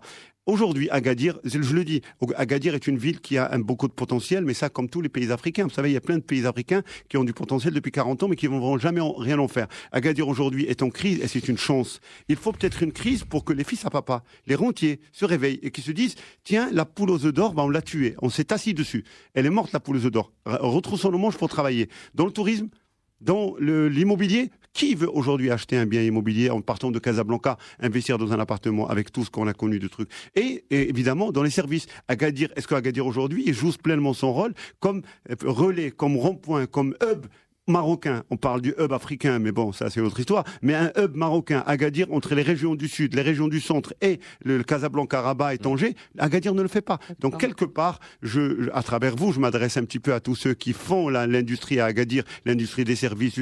Il est temps de se réveiller, la nappe phréatique est foutue, le soleil ne suffit plus pour attirer des touristes, à un moment donné, on est plus exigeant sur les produits agroalimentaires, et donc quelque part, on ne fera même pas le point non plus. Très bien. Adam Bouhadma, élu local au conseil de la ville d'Agadir, finalement, quand on s'adresse aux responsables, ou en tout cas à ceux qui gravitent autour du secteur de l'hôtellerie et du tourisme, on ne voit pas le bout du tunnel, on n'arrive pas à voir comment est-ce que véritablement on mettra en place une politique qui va sortir Agadir de cette mini-crise qu'elle est en train de vivre dans un secteur qui est un secteur clé, le secteur des services, qui inclut donc le tourisme et qui pèse pour à peu près 50% de la richesse de la ville et de la région. Comment est-ce que vous appréhendez la chose, vous, autant qu'élu de la ville? Je pense que, comme a dit Faridi maintenant, il faut profiter de cette crise pour pour trouver d'autres leviers. Donc on n'a pas de solution pour le moment. Non, je pense que les dirigeants du secteur ou les gouvernants de la ville n'ont pas de solution. Je pense que c'est formidable. Quand vous parlez aux responsables de la ville, ils vous disent non, nous sommes aujourd'hui sur une dynamique positive. Et ce qui se passait auparavant ne se passera plus aujourd'hui.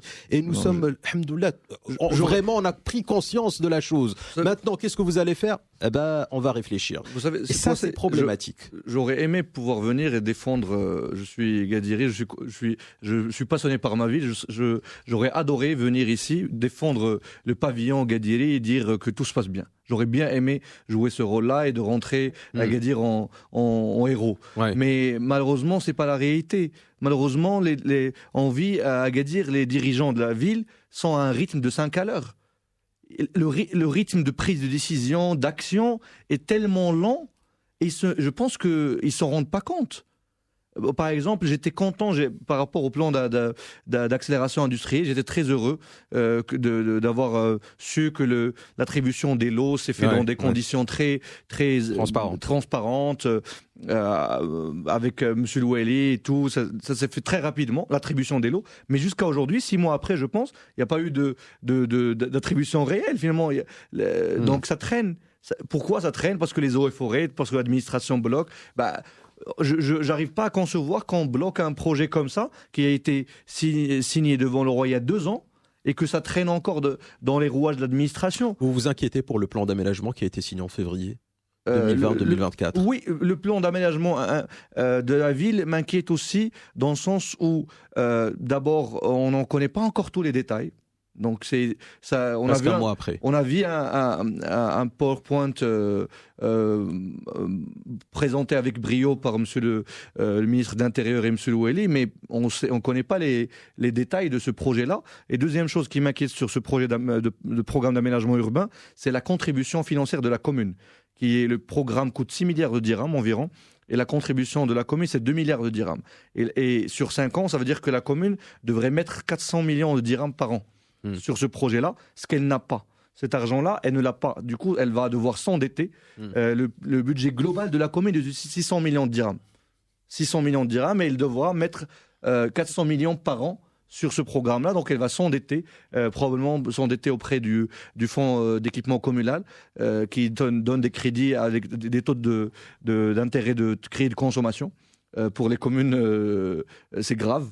C'est vraiment grave que la ville, maintenant, ce qui m'inquiète, c'est que d'ici 5 ou 10 ans, la ville n'aura aucun moyen de faire aucun autre projet. C'est-à-dire que seul le programme d'aménagement sera le seul projet de la ville, et c'est tout. Et donc, je blâme les dirigeants de la ville actuelle qui n'ont pas su négocier avec les ministères tutelles une contribution plus importante de l'État. Très bien. Mohamed Bouayad, président de la Fédération des industries des produits de la mer. Moi, par rapport au plan d'aménagement de la ville, je suis optimiste. Je suis optimiste parce qu'on ne peut pas aller plus loin. Il faut réaliser ce qui a été promis de réaliser. Et le choc royal aidant, je pense que les choses vont se faire.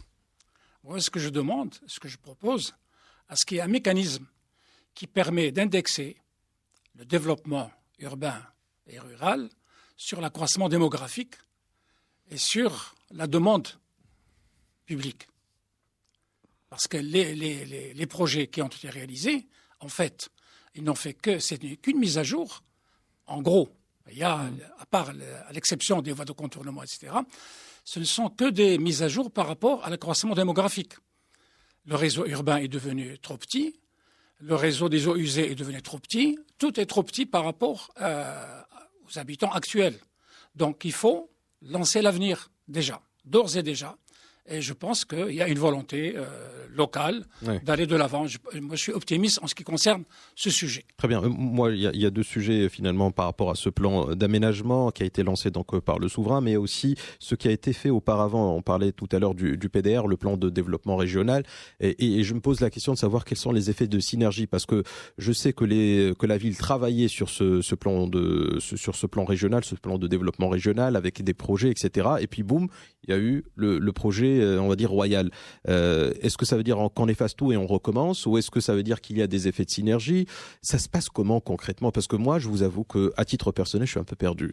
Je ne sais pas qui peut répondre à la question. Najia Ounassa, présidente de l'Association régionale de l'industrie hôtelière. Synergie. Je ne vois pas l'intérêt d'aller faire un plan de développement régional et puis qu'on vienne faire autre chose. Mais Adam Bouhadma, élu local, vient de nous dire on ne sait pas qu'est-ce qu'il y a exactement dans le projet royal.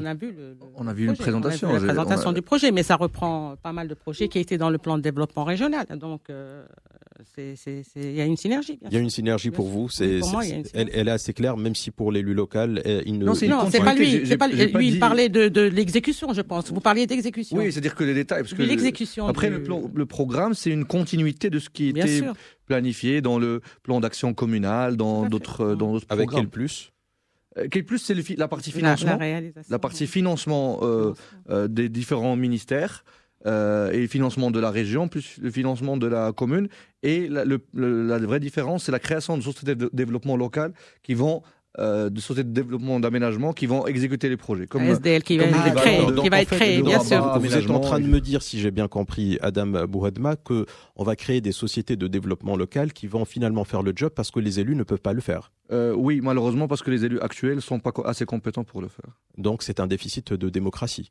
Clairement, c'est un vrai problème qui se pose aujourd'hui. C'est comme ça qu'on va développer Agadir. C'est ce qui m'inquiète, je suis désolé de le dire. Ouais, Mohamed Bouayed, je pense qu'ils font bien d'externaliser ces services. Ils font bien d'externaliser parce qu'ils n'ont pas les compétences nécessaires pour réaliser tous les projets. Et ça se comprend. On ne peut pas avoir toutes les compétences possibles et imaginables. Je pense que ceux qui sont élus doivent construire des visions, doivent faire des levées de fonds, doivent pousser à la réalisation, à la célérité de la réalisation des projets, et doivent faire des études pour l'avenir. Parce que le PDR en question, ce n'est qu'un rattrapage, à mon avis. Je l'ai dit publiquement, ce n'est qu'une mise à jour. Maintenant, il faudrait aller plus loin que ce qui a été fait dès maintenant et dire, Agadir, ou la région d'Agadir, en l'an 2030, ça sera ceci et cela, quels sont les besoins, et on va le faire. Moi, je pense que c'est une très bonne chose que de faire appel à des spécialistes pour accompagner. Non, des spécialistes, c'est très bien. Des compétences, c'est très bien. Ouais. Mais le problème, c'est que ce sont ces compétences-là qui vont exécuter, et ce sont ces compétences qui vont prendre à la place finalement de l'élu. Alors moi, je vous propose une chose pour aller au bout de la logique. Votons pour des SDL. Votons pour des SDL. Ça aurait du sens. Pour moi, ça aurait du sens. Oui. Par contre, vous me dites, on va voter pour un élu, mais comme il n'est pas compétent, c'est l'autre qui va faire. Mais je veux dire, moi, je suis quoi? Moi, à un moment donné, il faut quand même respecter l'intelligence des gens. Excusez-moi, moi, je suis père de famille et c'est un enfant, un mal aux dents. Ouais. Je vais l'envoyer chez le dentiste. Bah oui. Je ne vais pas l'envoyer chez le menuisier. Et donc, les SDL, toutes les sociétés de développement, de réalisation, de mise à jour, de mise en œuvre des projets de la région doivent être affectées à des gens qui ont la compétence nécessaire pour les réaliser. Le contrôle suivra, les mises à jour suivront. Ouais. Mais eux, ils n'ont pas les compétences. Même, ils sont combien ? Ils sont combien dans la région, au conseil municipal ou à la région pour réaliser les projets? Dans ce cas, puisque ce modèle est très vertueux, et généralement, généralement, ce sont des professeurs, ils ont d'autres métiers. Puisque ce modèle est très vertueux, manifestement, il est très bien, parce qu'on ne peut pas avoir toutes les compétences, mettons des SDL à New York. C'est une solution. Mettons des SDL à New York, puisqu'on ne peut pas tout contrôler, on ne peut pas tout faire, on n'a pas toutes les compétences. Les SDL à New York. Le problème soit, pour moi, au moins à la limite, on sera cohérent de bout en bout. De New York pour réaliser les projets. Non, à New York, la ville de New York, qu'elle fasse appel elle-même à des SDL dans ce cas. Puisque ce modèle marche très bien, allez-y jusqu'au bout de votre pensée. Partout et ça marche très bien partout. Ouais, Hamid, c'est pas ici que ça va changer. C'est pas une invention de la région. Je sais que c'est pas une invention de la région.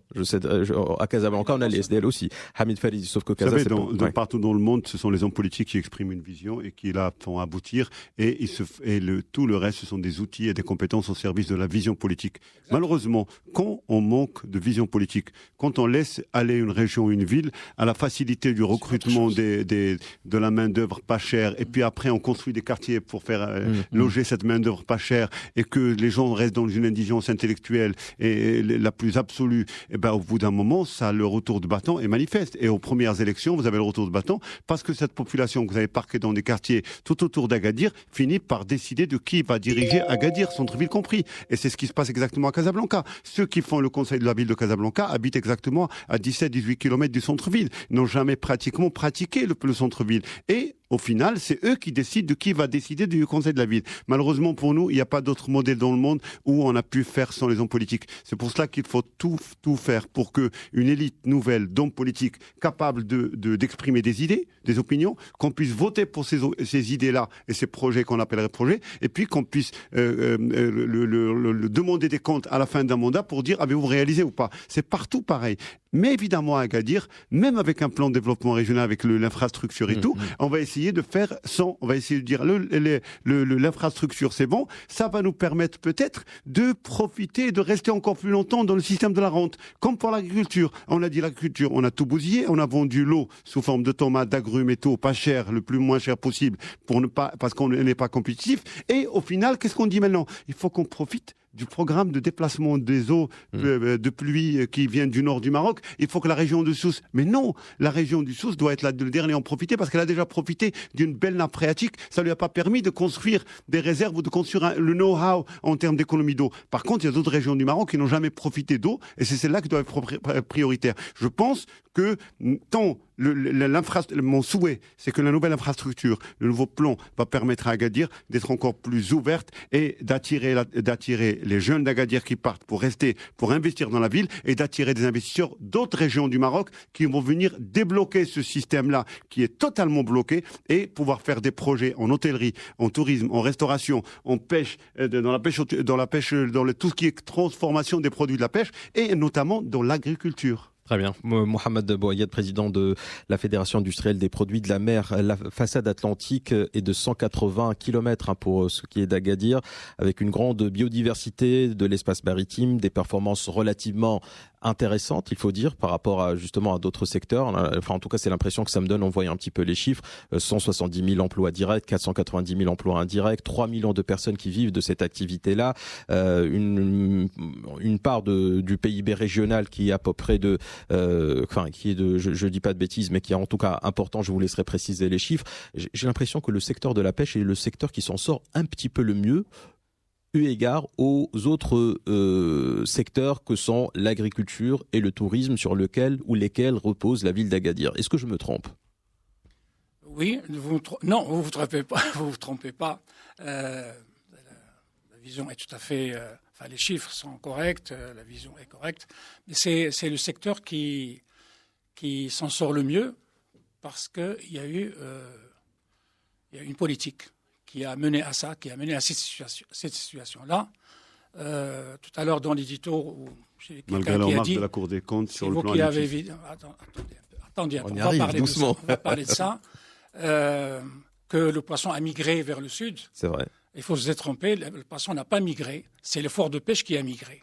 Parce que vous vous rappelez, à un moment donné, c'est Safi qui était la capitale mondiale de la sardine, ensuite c'était Agadir, ensuite c'est Antan, ensuite c'est Laayoune, maintenant c'est Dakhla. C'est l'effort de pêche et cet effort de pêche qui est surdimensionné par rapport à la ressource a donné lieu à la stratégie Haliotis, qui a aménagé, actuellement, elle a aménagé 94% des ressources halieutiques. Actuellement, ils sont sous des programmes et des systèmes d'aménagement et de valorisation des produits de la mer. Et ça a permis d'alléger une partie du nord du Maroc. Et donc, maintenant, on a des indications, des indices très, très précis d'une régénération de la ressource au niveau d'Agadir, par exemple, et au niveau de Safi. Les prises augmentent, les débarquements augmentent. Et le fait d'avoir mis en place des systèmes de traçabilité des produits, des systèmes électroniques de traçabilité des produits de la mer, a réduit énormément le poids de l'informel, qui était à plus 30%. Maintenant, il est à moins de 15%. Il y est toujours à moins de 15%. Il a permis de valoriser les produits qui étaient au départ, les produits étaient stockés dans des cales de poissons, sans glace, sans aucun moyen de conservation à bord. Maintenant, Haliotis a obligé les pêcheurs à mettre le poisson dans des caisses et utiliser la glace. Donc, il y a une valorisation. Donc, ce poisson-là qui est allé aux usines de farine de poisson, il est soit consommé tel que, soit transformé dans les usines. Et donc, il y a un équilibre qui s'établit. Mais je dis encore, que le poids des moyens d'extraction, c'est-à-dire les bateaux, l'effort de pêche est encore, même s'il est légèrement en équilibre, instable, il est encore trop important par rapport à la ressource. Le ministère fait très attention pour équilibrer ça à l'heure qu'il est. Et il y a une réunion à ce sujet au ministère de Pêche à laquelle... Bon, bref. Et donc, je pense que les choses sont entre de bonnes mains. Hamid Falidi. Il y a... Oui. Je termine. Allez-y, oui. Avant Aliotis, on avait un secteur qui était plus ou moins organisé. Maintenant, après Aliotis, nous avons un secteur qui est organisé. Ce n'est pas parfait. Il y a beaucoup de choses qui sont perfectibles.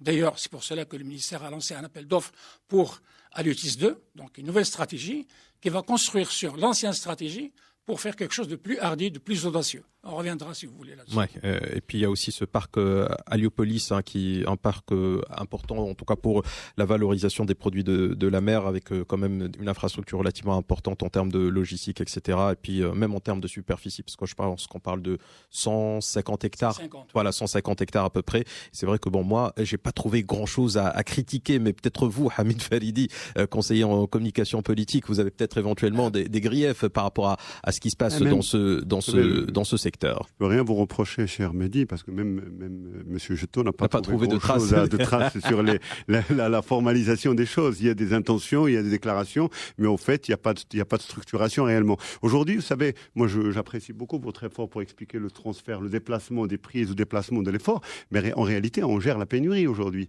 Alors qu'à un moment donné, on gérait la richesse en termes de prise. Aujourd'hui, on gère la pénurie. Et on gère la pénurie en essayant de transférer un petit peu la pression qui est surdimensionnée, évidemment, comme le Suboyed l'a dit, vers des régions où il n'y avait pas encore de pression. Mais la suite, c'est quoi après Dakhla? C'est la Mauritanie. Il y a aujourd'hui manifestement un besoin urgent d'être plus ambitieux en matière de gestion de la pêche, en créant réellement de vrais centres de valorisation de nos prises. L'idée, ce n'est pas de continuer à faire des prises de plus en plus de tonnage, mais de valoriser chaque kilo et de lui donner sa vraie valeur pour mieux le placer sur les étals au Maroc et à l'étranger. Parce que l'export du poisson tel qu'il est aujourd'hui, vous savez, très souvent on reçoit dans le monde du business, on réalise que le Maroc n'arrive pas à répondre aux demandes d'importation à partir du Maroc de poissons. Nous sommes trop chers. Le poisson au Maroc est trop cher par rapport à tous les pays africains où nous voulons exporter. Quelque part, je me pose la question, est-ce que aujourd'hui, vous savez, les crises peuvent être très bonnes pour un pays, pour peu que l'on se pose des questions qu'il faut et qu'on arrête de se mentir et qu'on enlève les masques, même en temps de coronavirus, qu'on enlève les masques et qu'on discute. Il y a manifestement un besoin impérieux de créer une vraie stratégie ambitieuse et en même temps qui est consciente que la pénurie, elle est là. Il suffit d'écouter les radios marocaines, et j'adore toutes les radios, où on entend tous les débats du dimanche matin, sur la pêche notamment, et où les gens vous disent, voilà, on ne comprend pas le repos biologique, les gens n'arrivent toujours pas à comprendre parce que ça les empêche. Comprenons-nous, des gens qui mettent de l'argent pour acheter une embarcation, pour l'équiper, etc., pour être aux normes, et après, ils n'arrivent plus à faire les mêmes prises qu'avant, et personne pour leur expliquer qu'ils ne pourront plus faire les mêmes prises avant. Même si la production revient, même si la baisse de la pression sur la pêche fait que nos mers arrivent à produire un peu plus. La bonne nouvelle, c'est que tout n'est pas mort, mais la mauvaise nouvelle, c'est que si on continue à croire qu'il suffit de changer de lieu pour pêcher plus, on n'est pas sorti de l'auberge. Voilà, par contre, j'espère qu'on va attaquer le dossier de l'agriculture. On va le faire tout de suite, juste après cette question, Mohamed Bouayed, vous voulez réagir et peut-être un point que je voudrais quand même, sur lequel je voudrais que vous puissiez nous donner des éléments de réponse, c'est que quand on voit un petit peu la dynamique justement dans laquelle s'inscrivent ces unités de transformation, on voit que ça génère à peine 14 milliards de dirhams pour une région comme Agadir. Est-ce que ce n'est pas finalement pas assez vu justement les potentialités de la région? Est-ce que ce chiffre de 14 milliards vous dérange ou pas, concrètement? Bien sûr, nous dérange. On peut aller beaucoup plus. Je trouve que c'est pas assez ambitieux, mais j'ai pas osé le dire comme ça. Par 3, par 4 ce chiffre. Voilà. Si on met de la valorisation, si on met de l'innovation, si on valorise les produits. Alors juste pour titre d'exemple. Vous savez que 55% des ressources pélagiques, je dis pélagique, c'est la sardine, le maquereau, le chinchard, etc. Et l'anchois, 55% de ces prises sont transformées en farine et huile de poisson. Ce qu'on appelle les déchets, ou plus poliment, les coproduits. Nous, à Agadir Aliopol, il y a un pôle de compétitivité qui a été créé et j'étais son président pendant un certain temps. Nous sommes donnés comme objectif de valoriser ces déchets. Et on y arrive. Avec ces déchets, on fabrique du pâté de poisson, on fabrique des saucisses de poisson qui sont vendues au même prix que la conserve de sardines.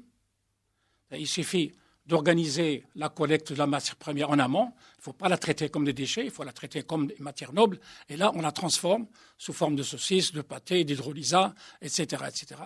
Nous avons fait des formations justement pour les compétences parce qu'on s'est dit que cette richesse et cette valorisation va venir avec des compétences. Nous avons formé des gens, nous avons donné des compléments de formation ou des mises à niveau très pointues pour les cadres des industries de poissons.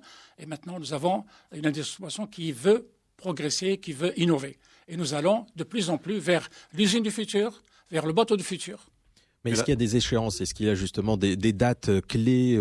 On va se dire, voilà, cette année de 2020 à 2022, voilà les objectifs qu'on va réaliser pour le secteur dont la transformation est un élément clé. Nous serons en mesure de le faire le jour où le pouvoir public, le ministère des Pêches en l'occurrence, ou le ministère du Commerce, dont les moyens de se donner, de fixer des dates. Je cite un exemple. Tout ce que nous mettons au point, tout ce qui est mis au point, par des chercheurs. Notamment, nous avons des partenariats avec l'Institut national de recherche halieutique, le centre de valorisation qui est à Agadir, etc.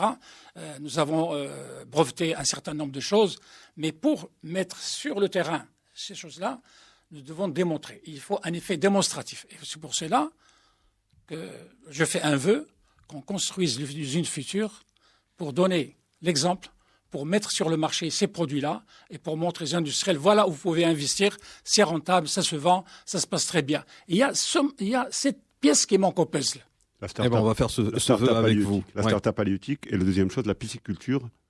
C'est un vaste chantier. On la développe. Qui n'a toujours pas. On la développe, on encadre les gens, on les accompagne. C'est en cours, c'est en train de se faire. C'est pas facile. Vous êtes bien d'accord avec moi que tout est en cours. Hein. Le tourisme est en cours, la pêche est en cours, la formation est en cours, la destruction de la prédation et de tout ce qu'on a discuté tout à l'heure, la spéculation, etc. C'est en cours. C'est venu avec Haliotis. Ah non, mais je comprends, mais moi j'observe tout, juste que tout est en cours. Mais en même temps, juste un petit détail. C'est tellement difficile. Moi, je rejoins M. Boahi sur un point. C'est tellement difficile d'accompagner les gens du statut de rentier à statut d'entrepreneur. Ça fait mal aux muscles.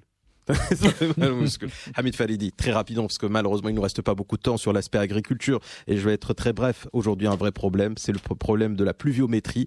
La sécheresse quand même est assez présente dans notre quotidien. Je pense que nous sommes entre janvier et février à 3, 4, 5 jours de pluie maximum, si je dis pas de bêtises. 135, 140 mm d'eau. Voilà, tout. Donc on est sur des grandeurs de cet ordre-là. L'an dernier on était sur du 20 jours et plus de pluie entre janvier et février, c'est-à-dire que clairement la saison agricole sera mauvaise à moins qu'il y ait un changement climatique assez miraculeux. Donc je pense que ça va pas se produire.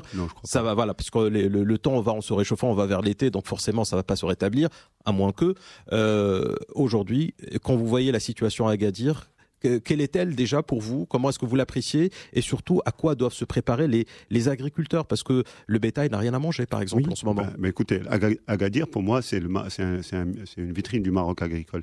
Agadir, pendant très longtemps, nous a été cité comme exemple de tout ce qui se faisait de bon parce que la richesse était au rendez-vous, les exploitations agricoles étaient de plus en plus modernes, ça produisait de l'argent, il y avait de l'export, c'était le rêve.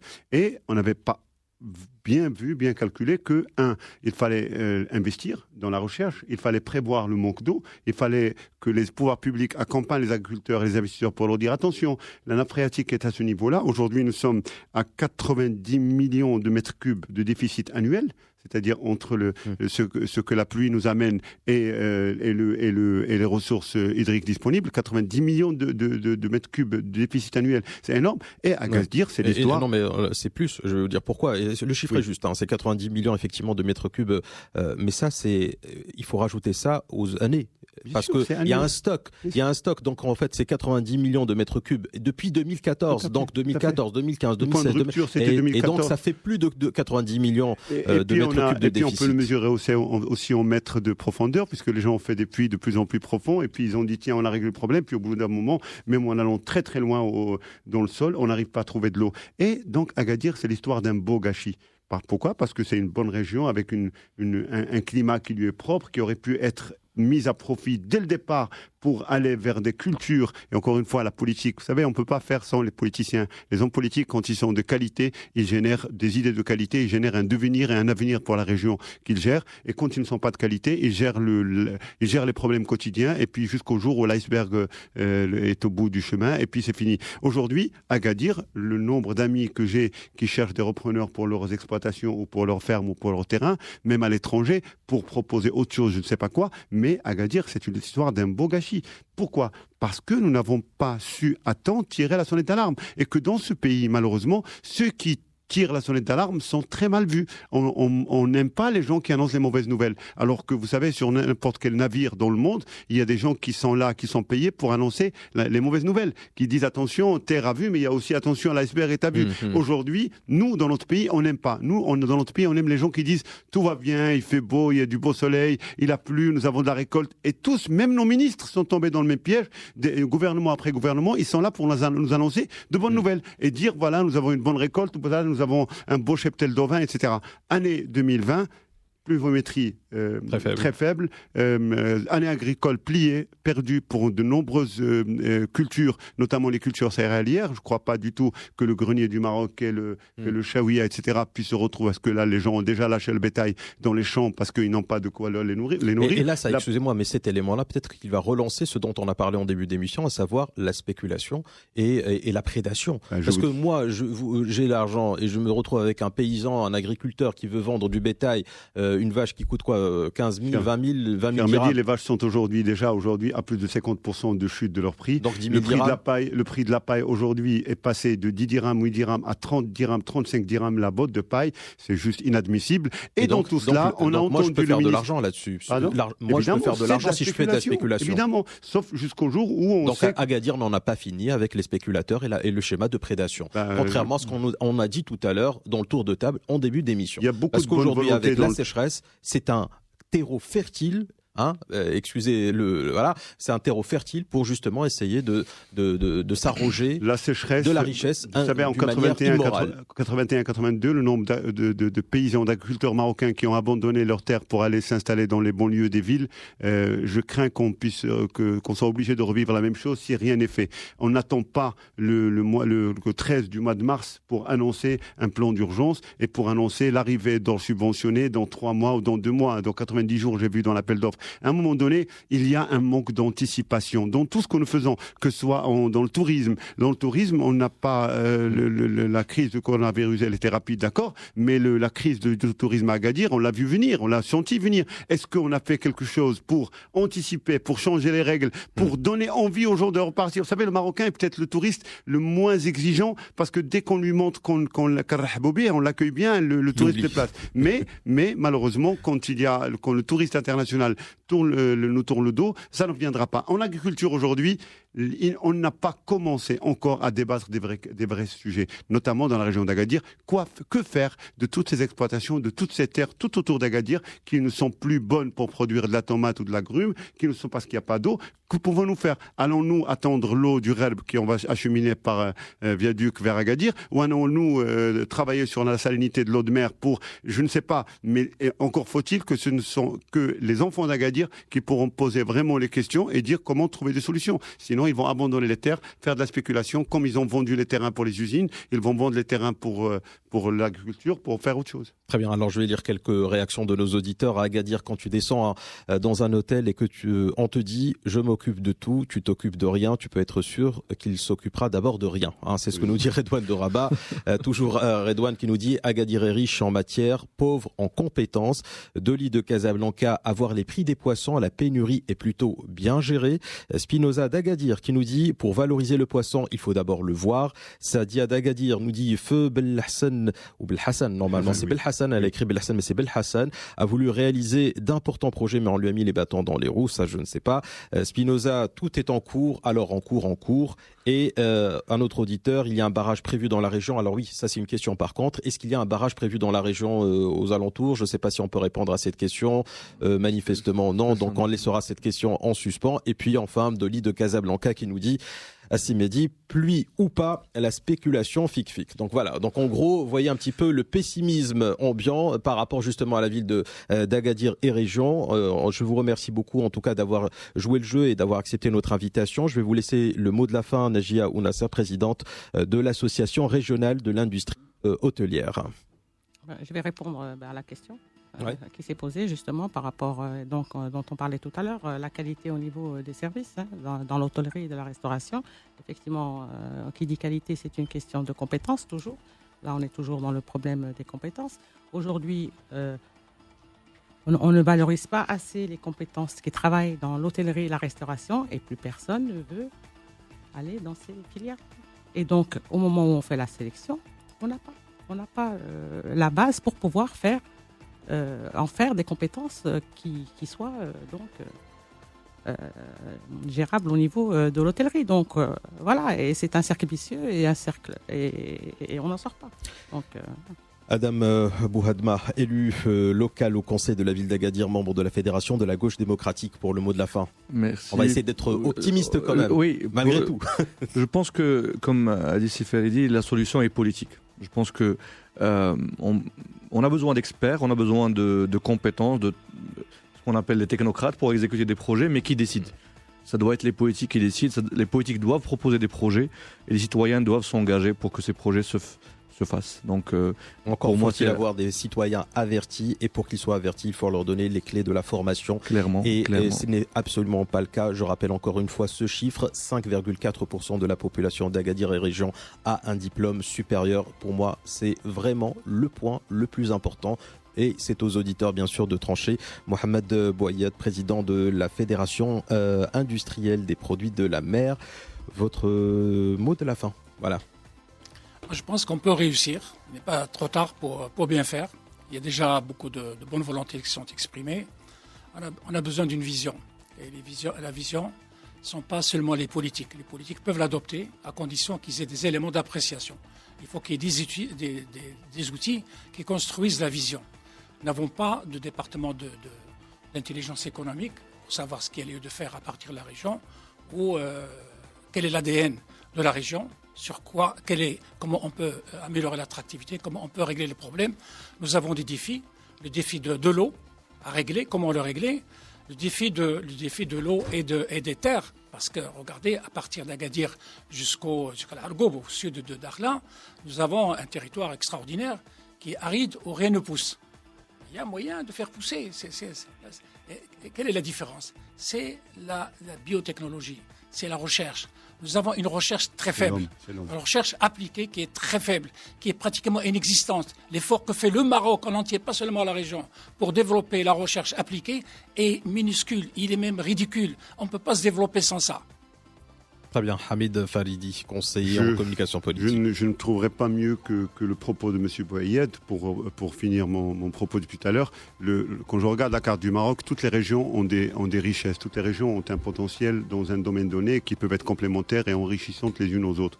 Quand on regarde le Maroc, le grand sud du Maroc, on se dit toute cette terre, tout ce vaste territoire a besoin seulement d'hommes. Ce sont les hommes qui font la richesse et le devenir d'une région. Ce n'est ni l'eau, ni le soleil, ni les ressources halieutiques. Ce sont les hommes. Et dans la région d'Agadir, qui doit servir d'exemple pour les autres régions du Maroc, les hommes ont vécu des crispations dues à plein de choses, la facilité, la rente et tout. Et j'espère que dans les autres régions du Maroc, on va s'en servir pour aller de l'avant et pour dire aucune richesse naturelle n'est durable si l'homme n'y met pas du sien. Et la recherche, je le rejoins pour la recherche appliquée, pour la recherche en agronomie. On a besoin de nos chercheurs. Je ne sais pas où ils sont, je ne sais pas ce qu'ils produisent, mais le Maroc a besoin follement aujourd'hui, dans le cadre de la pluviométrie qui fait défaut, de chercheurs capables de faire pousser de l'herbe là où il ne pousse pas. 15h36, merci donc à nos invités pour leur participation dans Avec ou sans parure. Merci à Najia Ounasser, présidente de l'association régionale de l'industrie hôtelière Sous Massa. Merci à Adam Bouhadma, élu local au conseil de la ville d'Agadir. Merci à Mohamed Bouayed, président de la Fédération industrielle des produits de la mer. Et merci à Hamid Faridi, conseiller en communication politique. Merci donc à nos invités. Tout de suite, place aux après-midi tentations. C'est jusqu'à 18h. Les nuits magiques, c'est de 20h à minuit en compagnie de Karim Alain Boucher. Excellent après-midi à toutes et à tous. Je vous retrouve demain pour un autre débat.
Avec ou sans parure, avec Mehdi Touassi.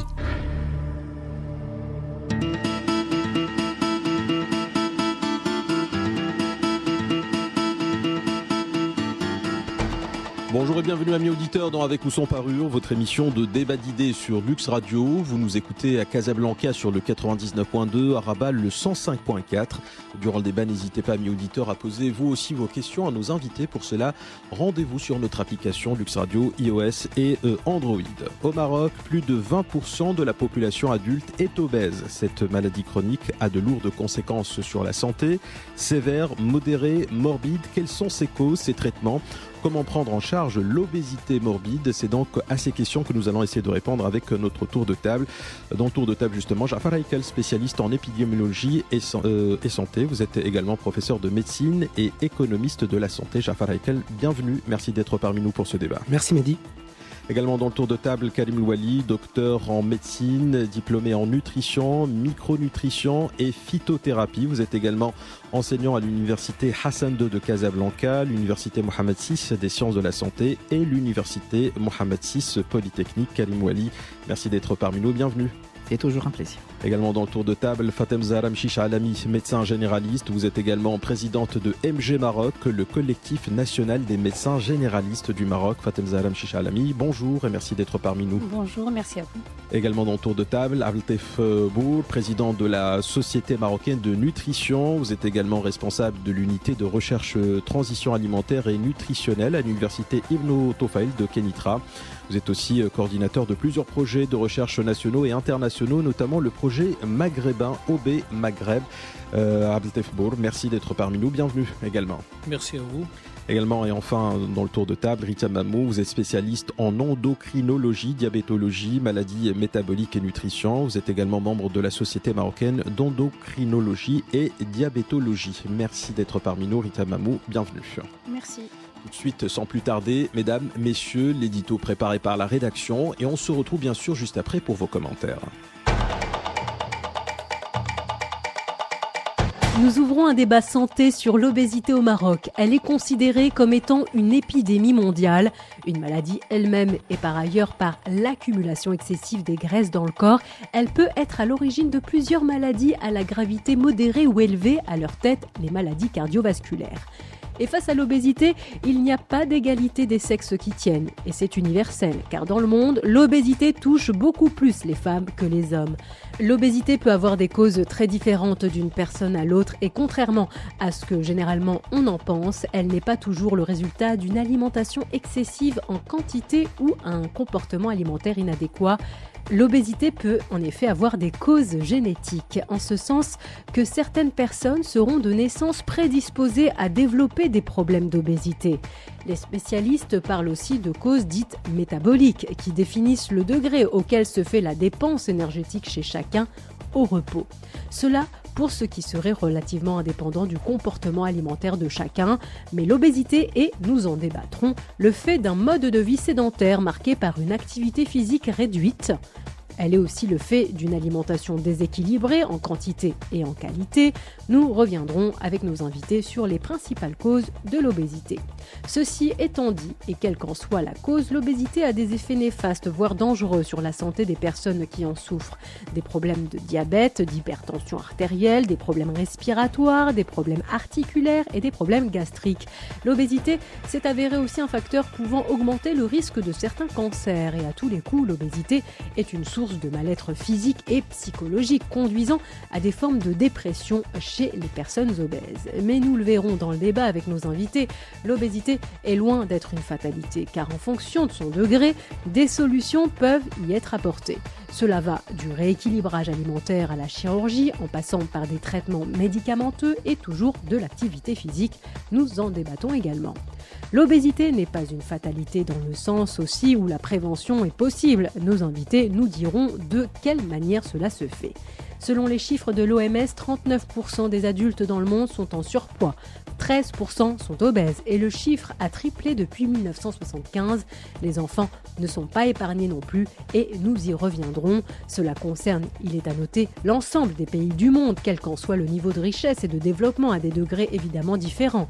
Au Maroc, les derniers chiffres du ministère de la Santé confirment cette tendance mondiale, celle d'une augmentation de la prévalence de l'obésité, une hausse de plus de 52% entre 2000 et 2017, 20% de personnes obèses au Maroc en 2017 contre 13% en 2000. La tendance aussi à une prévalence plus élevée chez les femmes que chez les hommes, 19% chez les femmes, 7% chez les hommes. Par ailleurs, l'obésité sera beaucoup plus présente en ville qu'à la campagne. Alors pourquoi l'obésité va-t-elle en augmentant au Maroc et dans le monde ? Pourquoi les femmes en sont-elles plus touchées que les hommes ? Comment prévenir l'obésité et comment la soigner quand elle s'installe ? C'est le débat que nous ouvrons avec nos invités cet après-midi dans Avec ou sans parure. Avec ou sans parure. Le débat est ouvert. Karim Ouali, je rappelle que vous êtes docteur en médecine et diplômé de nutrition, micronutrition et phytothérapie. Première réaction à l'édito. L'édito est complet, il a fait le tour de la question. Bon, il y a certains points qui n'ont pas été abordés dedans, et notamment les conséquences micronutritionnelles de l'obésité. C'est-à-dire qu'aujourd'hui, on peut être obèse et avoir des carences, et avoir les deux en même temps.